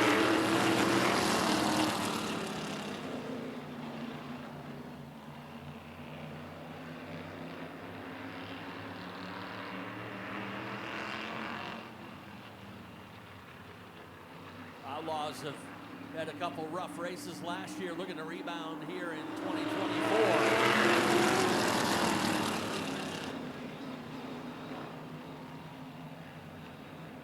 Taking it a little bit easier, just respecting the work that's put into these cars. Yeah, they may not be up to full song, but keeping them clean, keeping them looking good.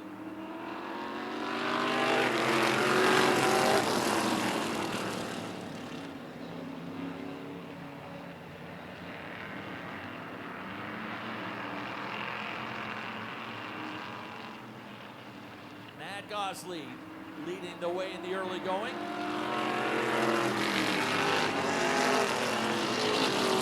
Doug Turtelot, the 00, giving chase right behind him. Then you've got the number 61 driven by Doug Picard. He's moved up into this third position.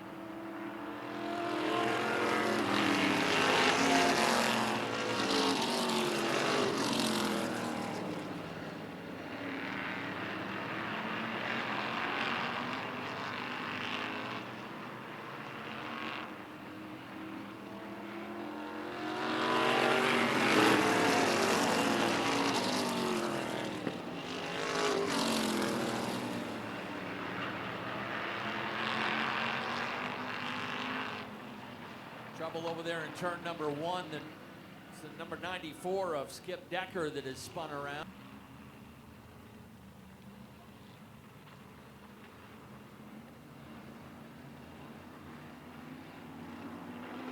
All righty, pace car back in, green flag back out.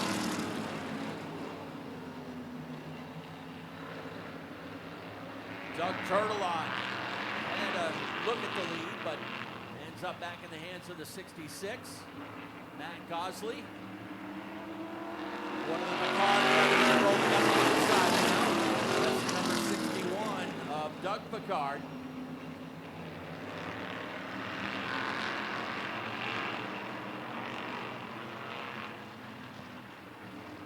Guys starting to get him back up.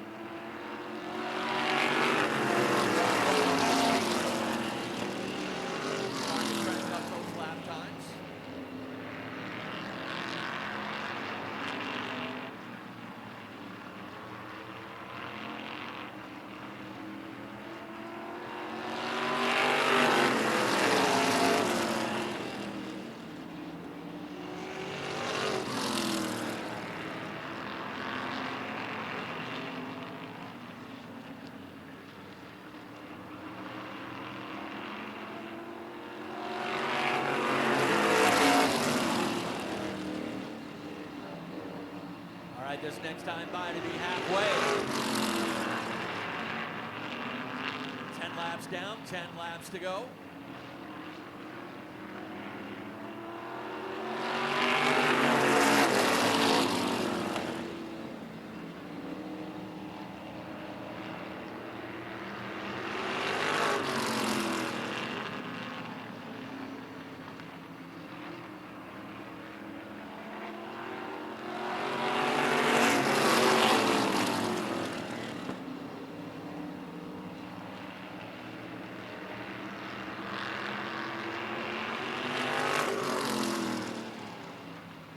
Gosley still with a comfortable lead, but some jockeying for position behind him. Still there, but actually the 0 car now coming up there. Eddie Hughes up in the back of the field into second. Turtelot back to third.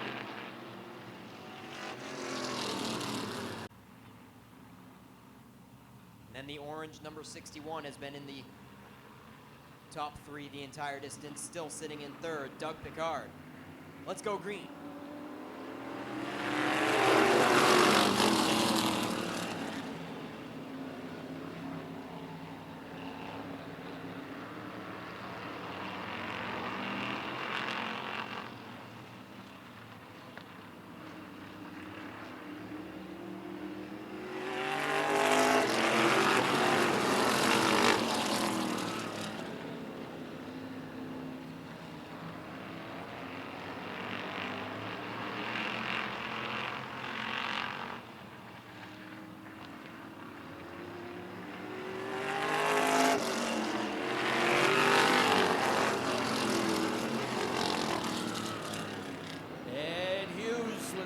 Comfortable lead and 5 laps to go. Turtelot runs second. Picard is third.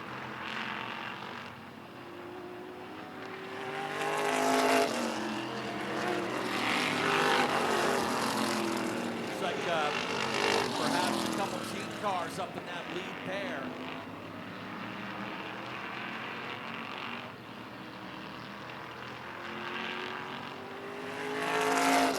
Doug Turtelot raced out of the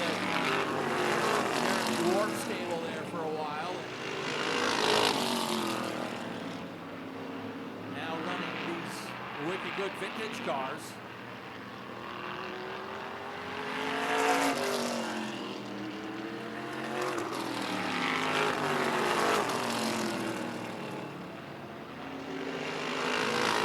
Next time by, it'll be 2 laps to go.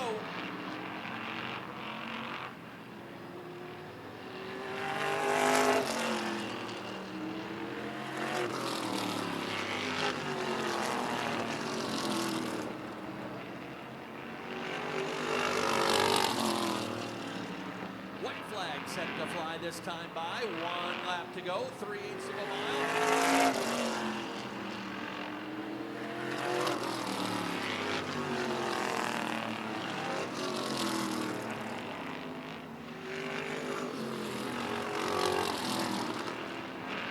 Final time out of turn 4, checkers fly. Eddie Hughes gets the win.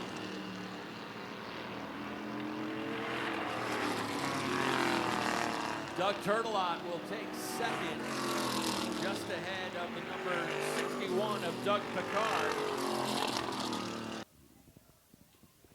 All right, folks, let him hear it. Ed Hughes climbs out of the 0 machine. All right, Ed, as I was just saying, you didn't even come into the picture until the second half. You save your stuff, make a race out of it.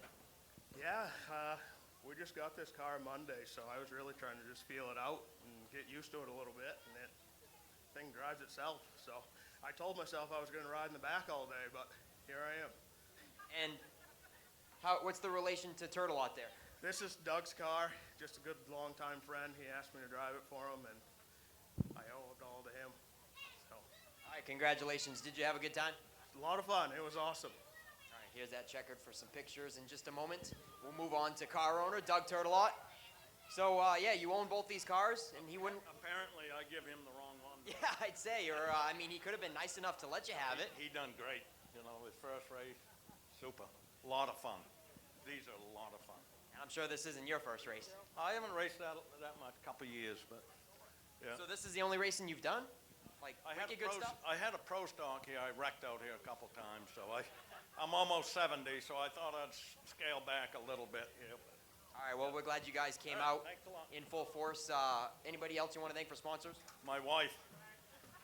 All right, that's going to do it. Doug Turtelot, runner-up honors. And then it's Doug Picard, right?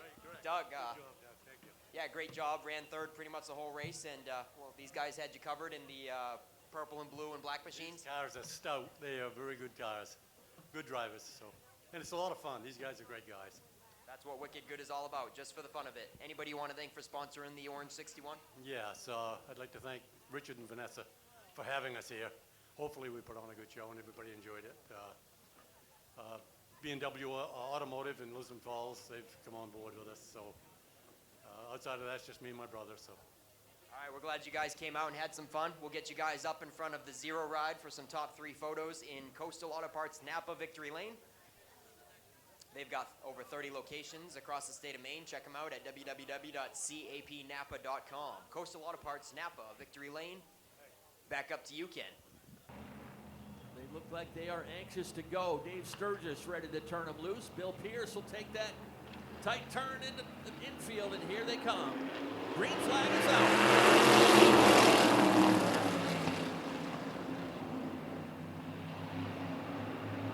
Reed Reno got a good jump and quickly shakes off the challenge from Faith Cleaves. Cleaves now trying to protect second.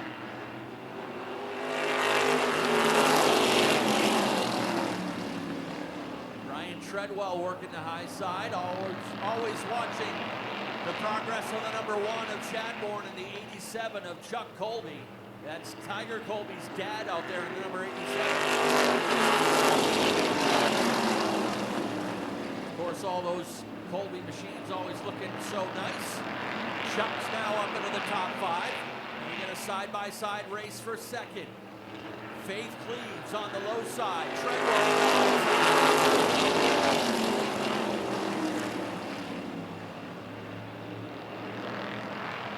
Reno's lead is now out to about 0.8 of a second.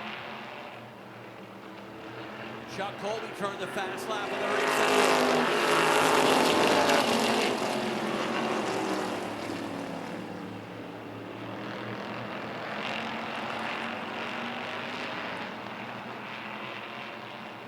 Cleaves maintains the second spot. Treadwell is settled down into third now, and now we get a side-by-side battle between Chadbourne and Colby. Chuck working the outside lane, and Strong drives around the...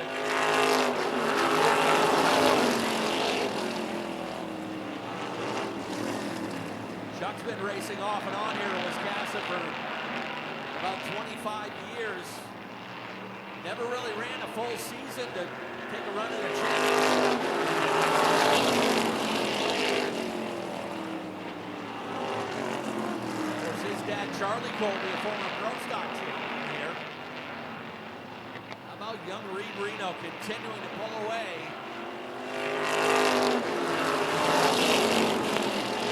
Reno's advantage is up over a second now.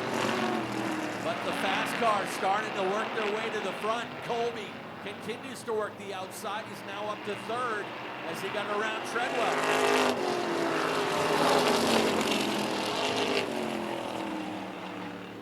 Faith Cleaves all alone in second, but now Colby's in the clear in third. The interval for the leader is still just a little over a second.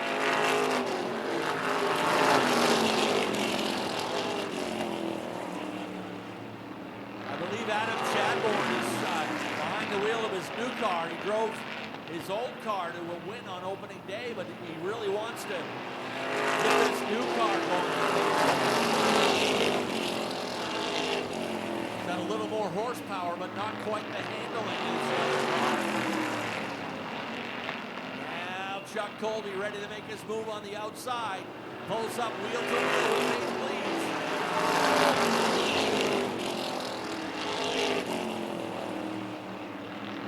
Reno's lead is up to a second and a half, but now Chuck Colby's in the clear.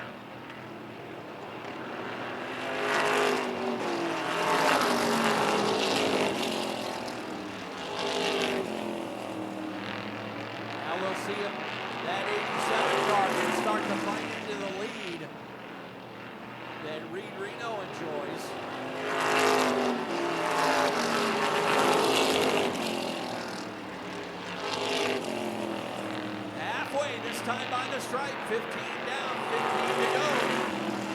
Colby just turned the fast lap of the race with a 16 flat. 2/10 faster than Reed Reno.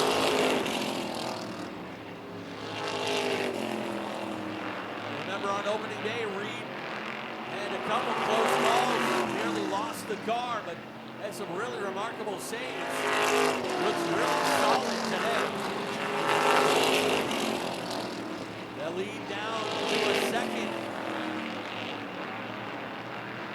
Colby a bit faster still, a couple tenths faster. Faith Cleaves all alone in third. Chadbourne having trouble getting around the 48. Brian Treadwell.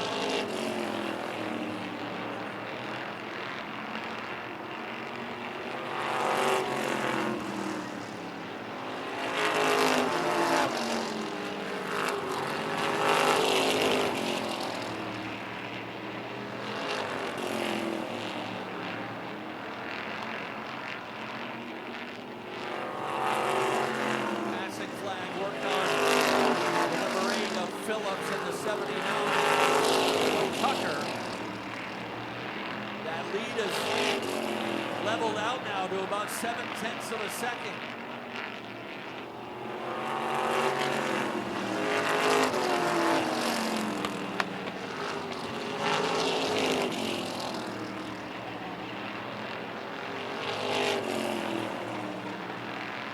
Faith Cleaves had one podium finish last year, a third place.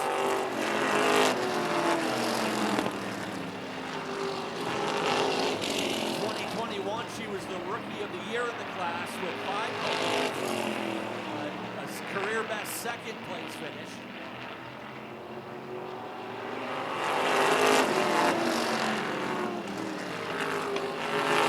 Reno, a little bit of a slip. Colby stalking the young driver. Green spotter getting him to carefully pick his way around that 79 of Scott Tucker.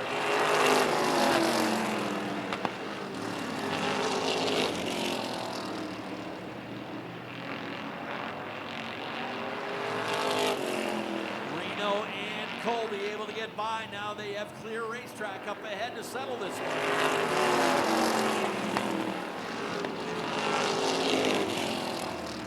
Chuck peeking on the outside as they get onto the backstretch. 5 laps to go this time by, and we've got a race for the lead.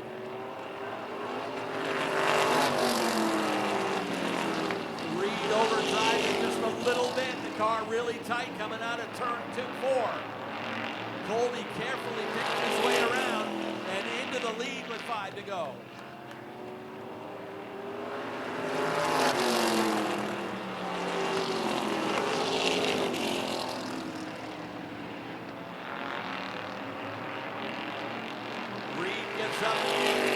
And will try to bring it home with a runner-up finish as he settles into second. Trouble over there in turn number 4. Faith Cleaves spins it around, and that's going to bring out a caution. Just as they were about to get 2 laps to go, Faith Cleaves spins it out of turn 4. It's going to bring Treadwell and Chadbourne back into the picture. Colby able to wrestle the lead away from Reed Reno with 5 laps to go. Colby looking for his second win here in the modifieds. He had one late last year and had a strong ride opening day, but lost the win to Adam Chadbourne.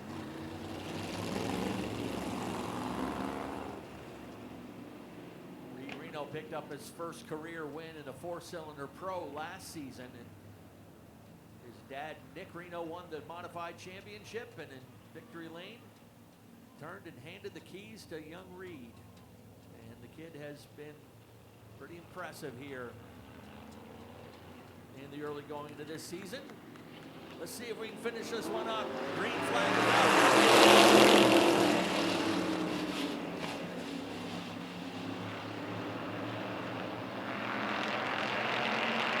Colby back in charge. Reno settles it into second. Brian Treadwell just ahead of Adam Chadbourne.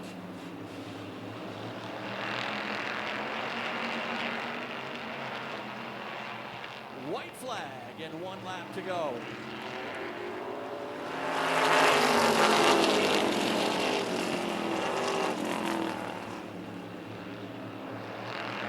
Single file they remain down the backstretch.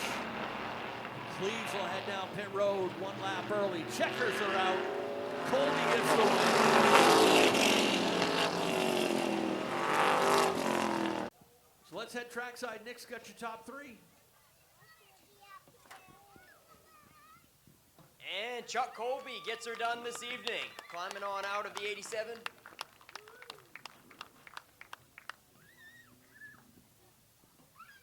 Yeah, Chuck, that caution have you a little nervous there? The whole day had me nervous. Very many of us, but everybody seems to be a little haywire. But Great day for the whole Colby family. Tiger comes home with a third. yeah, we had a good day today, so we just keep it like that all year. We'll be doing good. Any sponsors you want to thank? Yeah, Jacoby's Auto Center and Tire.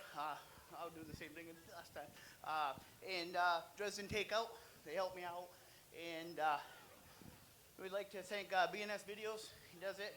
Water Wells, Riley's, and Olson's Construction, and Northeast Flagpoles and Red's Eats. So I couldn't do it without any of these guys.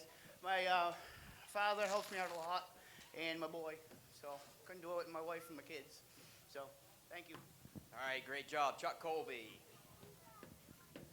And then Reed Reno. We can't let him have the win that easy. He's only got 2 modified races under his belt, so we don't want him to get too cocky. Did you have fun out there, Reed?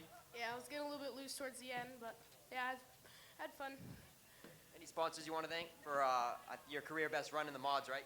Yeah, Rand's Excavation, Joe Pro, Dale A. Reno Construction, MMS, Bob Berry Concrete. My dad has put a lot of work into the car, and my mom, happy Mother's Day, and my grandfather. All right, last year Reed had to have a cheat sheet. This time he's making upgrades. Good job. Got all the sponsors down pat. And Brian Treadwell. Man, you had your hands full, didn't you? And right across the line, I saw you a little sideways there.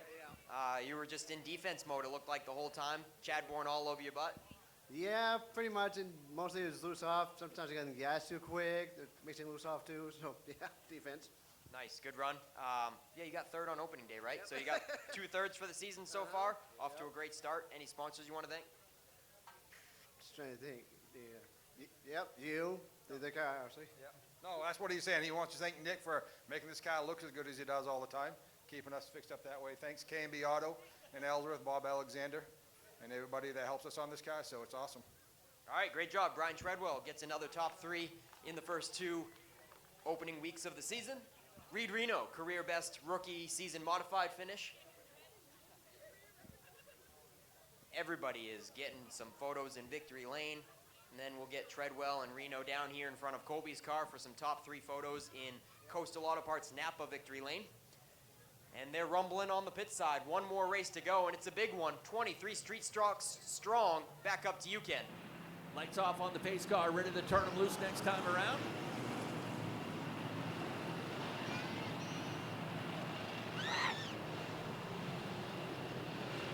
A couple of cars have given up their starting spot to drop to the tail of the field. Ethan Dinsmore in the 8X and Dan Morton in the 00M. So that'll shuffle things mid-pack. Up front, though, ready to turn them loose, Jeremy Glazier and Chuck Wagstaff to the attention of Chief Starter Dave Sturgis. Green flag is out.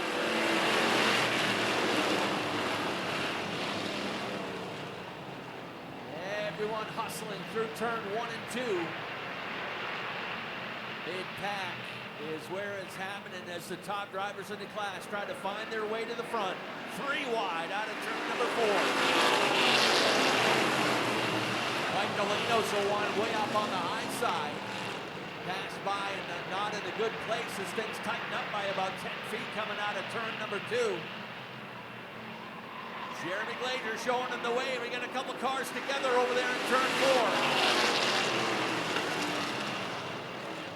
Scotty Wiggin in the 26 was the car that came around. Not sure who helped him.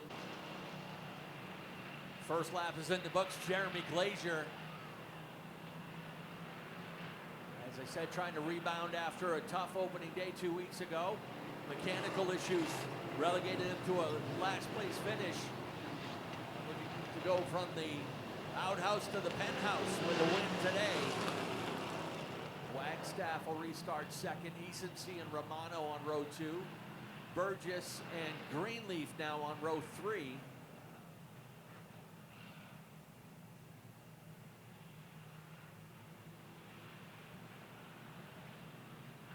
Here we go to try it once again. Pace car is in. And we are off and running.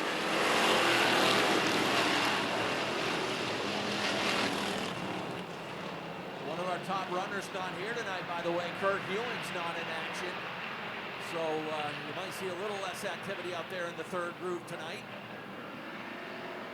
But there are drivers out there who oh, 3 wide into turn 1. Brady Romano got turned sideways, and they start piling up a little bit behind him.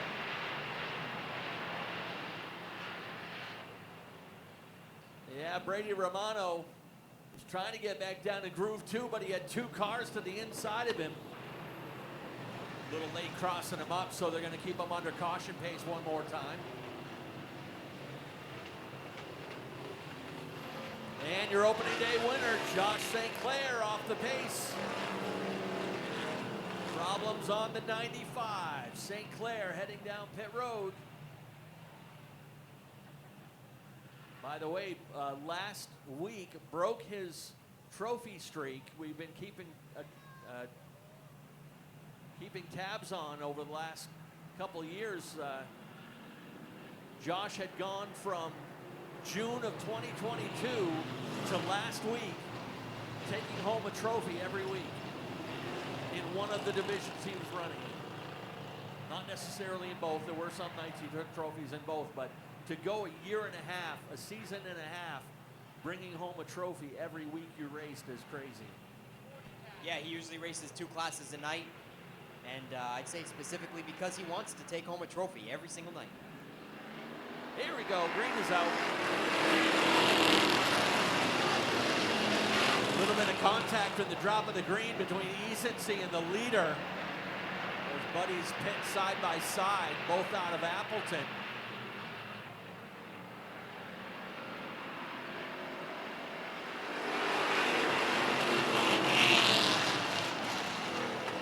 Well, I guess it didn't happen. We've got a couple more cars around. Glazier and now Burgess to the outside. Zach Emerson's made up some ground in the 23. He started back in 13th, and he restarts in 3rd. Landon Tapley 4th. Wade Kennedy, another driver that's made up a lot of ground. Kennedy started this race back in 17th, and he restarts in 5th.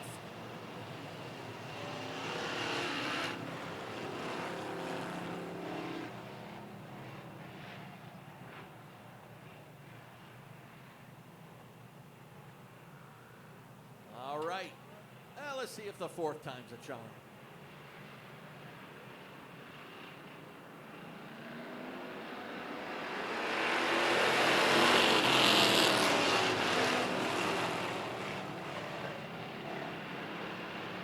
Off and running once again. Glazier and Burgess remain wheel to wheel over in 3 and 4. Here comes Emerson, looking on the inside. Zach Emerson doesn't want his son Johnny to get all the glory tonight. Zach trying to come in there with the 23 and get a piece of the action. He runs in 3rd right now, just ahead of Wade Kennedy. Caught on the outside and falling back out of the top 5. But check that, Tapley in 5th right now.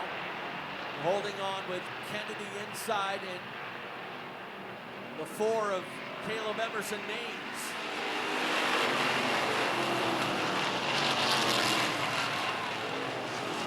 Check Dane McCaig Jr. in the Naughty 40, the highlighter working the high lane right up under the flag stand last time.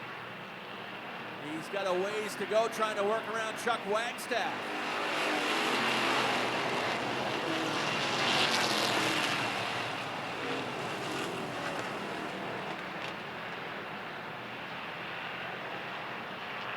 Glazier in charge, the race side by side for 2nd. Emerson. And second at the line that time. Burgess caught on the outside, but still running strong. You set your car up out there, you're working it well. Brady Romano back underway in the 78.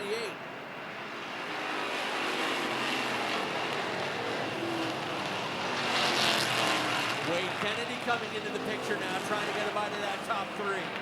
Just on the outside, running in fourth.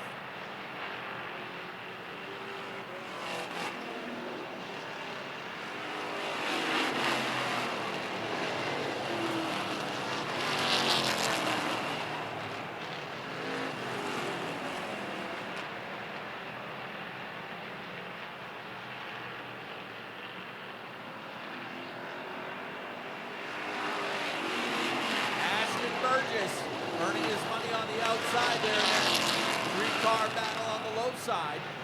Looks like Romano's going to head down pit road and call it a night.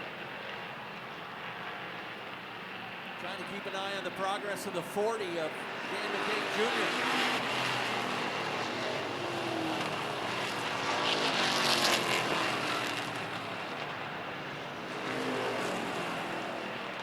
Halfway this time by. 13 down, 12 to go.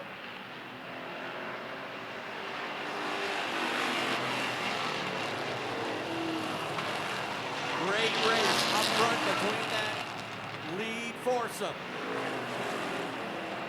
Then you go back half straight away. Caleb Emerson Maines holding down fifth.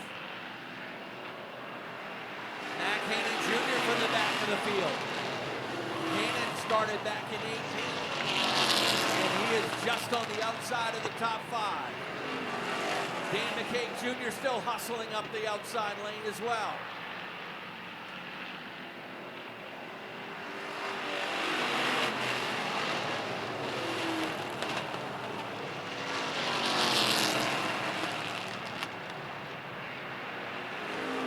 Jeremy Glazier staying just ahead, just enough of a great side-by-side battle for second and third.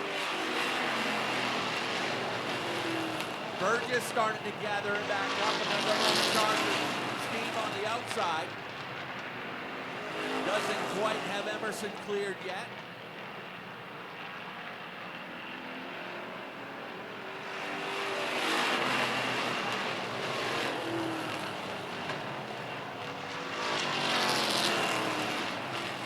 Keep an eye on that naughty 40.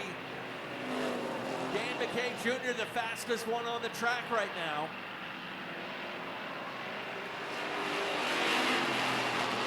McCabe is now into fifth. Dan McCabe Jr. still hustling on that outside lane.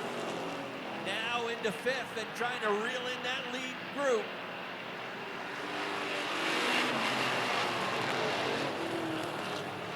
Will he dare make it three wide? No, he's going to look to the inside of his buddy, Wade Kennedy. With 5 laps to go this time by, we're now got a 5-car race for the lead.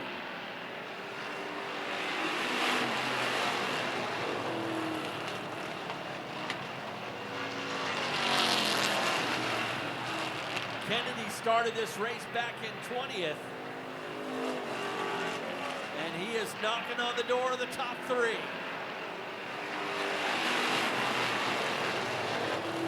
Will he dare make it 3 wide? He's gonna try it.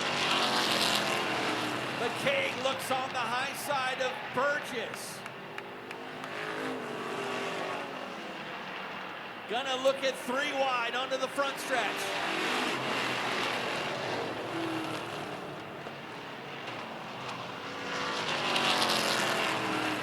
This time by to be 2 laps to go. Glazier, Burgess, Emerson, Kennedy, and McCabe.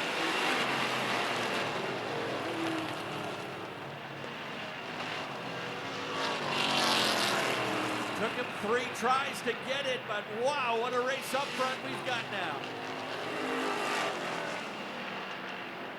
White Laundry is out, 1 lap to go. Again, McCabe's going to try the high side. 3 wide into turn number 2.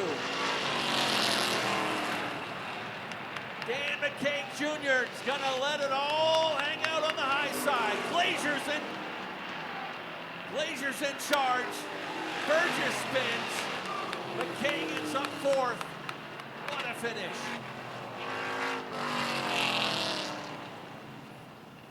Glazier with the win. Emerson is second. Kennedy third. And Dan McKay Jr. He went for broke. Goes on the high side of Burgess. McKay ends up fourth. Mac Hannon Jr. fifth. Tough break for Ashton Burgess. Top three car the entire race after that third restart. Yeah, thank you, Ken, and thank you, fans, for sticking it out to the very end. Let him hear it, Jeremy Glacier. Are you guys not entertained? That is why you stayed to the very end. I saw some early birds leaving because it was getting chilly, but man, Jeremy, you guys put on a heck of a show. Maybe you weren't the one putting on the show. It was all happening behind you, but Jeremy, you got to tell me, could you have drove away if you wanted to? Were you keeping them there at bay, or was that everything you had? No, that was all I had. That was, you know, Emerson and Burgess, there's some good competition. And I was nervous, I'm not going to lie, but yeah, it was great. I couldn't end it any better for me, but of course I had the best starting spot in the house, but we'll take it. Yeah, you certainly did. They kept that rearview mirror full the entire way. Who do you want to thank for sponsors? I don't really have no sponsors, but I got to thank Adam LaChance, Noah LaChance. They go way beyond helping with the car, helping with tires. And, you know, it doesn't matter if you win, lose, fifth. Anybody that's here worked their ass off to get here, whether the outcome. So, and they got to have help to do it. So, you know, and other than that, thanks to Richard and Vanessa and my whole family for supporting me and coming. And we'll see you all in a couple weeks. All right, well-deserved checkered flag for Jeremy Glacier. And then Zach Emerson. Oh, man, wouldn't it have been something if both the Emerson boys picked up the feature wins, but you worked hard for it, Zach, and three-wide finish at the end pretty much. Did you have as fun as we had fun watching it? I did have fun. A little nerve-wracking coming with a couple to go because they was putting the pressure on pretty hard, and that's all this old car had tonight. I mean, we worked pretty hard on it. I mean, we almost burnt the thing up. It caught fire in the first practice, and we've been dealing with ride height issues, and just it's been a mess. I like to thank the whole crew. I mean, they worked very hard on it. I'd like to thank my sponsors, ABG Heating, Yankee Yard Works, Tick Patrol. By the way, Troy, I did come up one short, but I was pretty darn close. And RPM Racing Engines, Edmund Landscapes, Emerson Pilot Cars. And I'd like to say Happy Mother's Day to all the mothers here, and thanks to Wisconsin for putting on the show. All right, Zach Emerson, runner-up honors right after his son picked up his first career late model victory. Awesome night for the Emerson boys. Wade Kennedy started deep in the field, 17th position out of a 23-car field. Man, you also had your work cut out for you. And Dan McKay Jr. made it a photo finish at the line. I don't think any of us knew who got third until Ken filled us in, so great run. Did you have a good time? I had a blast. It's kind of scary watching everything unfold, all the wrecks, but you got to think about that when you're starting in the back. And yeah, it was great seeing, I heard my dad talking to me and saying, oh, here comes Daniel. And then he said there was the last lap, beat him to the line. We were both drag racing to the line. That was cool. That's fun being right there with my teammate at the end of the race. Yeah, when it comes down to 2 to go and the last lap, Dan was trying that 3-wide stuff. Usually you try 3-wide on the bottom and move everybody up. He was all the way to the high side because he figured, I got nothing to lose, right? So he tried to get a top 3. Yeah, that was awesome. I'd like to thank all my sponsors and all my friends and family for coming out. East Coast Communications, Sebago Plant Shop, Top Gun Construction. I'd like to give big thanks to my dad. Anybody knows him, they know how hard he goes on everything he does. He's the one who puts this all on. All right, Wade Kennedy rounds out the top 3. We'll get him on up here in front of Jeremy Glacier's car for some top 3 photos. The last Coastal Auto Parts Napa Victory Lane celebration of the night. What a night it's been. I know it was a little bit chilly. Glad you guys brought your jackets and your pants and stuck it out to the very end, and it certainly did not disappoint. Ken, why don't you take us home kindly? All right, thank you once again, Nick Huff. Congrats to our top 3 in Victory Lane once again, and thank you fans for sticking out here for an exciting finish to the night. Don't forget, next Saturday night, we're back here, Group 1 in action. All the information will be on the website, WiscassetSpeedway.com, all the official finishes from tonight's action, and the race schedule for next weekend. So hope you can join us for that.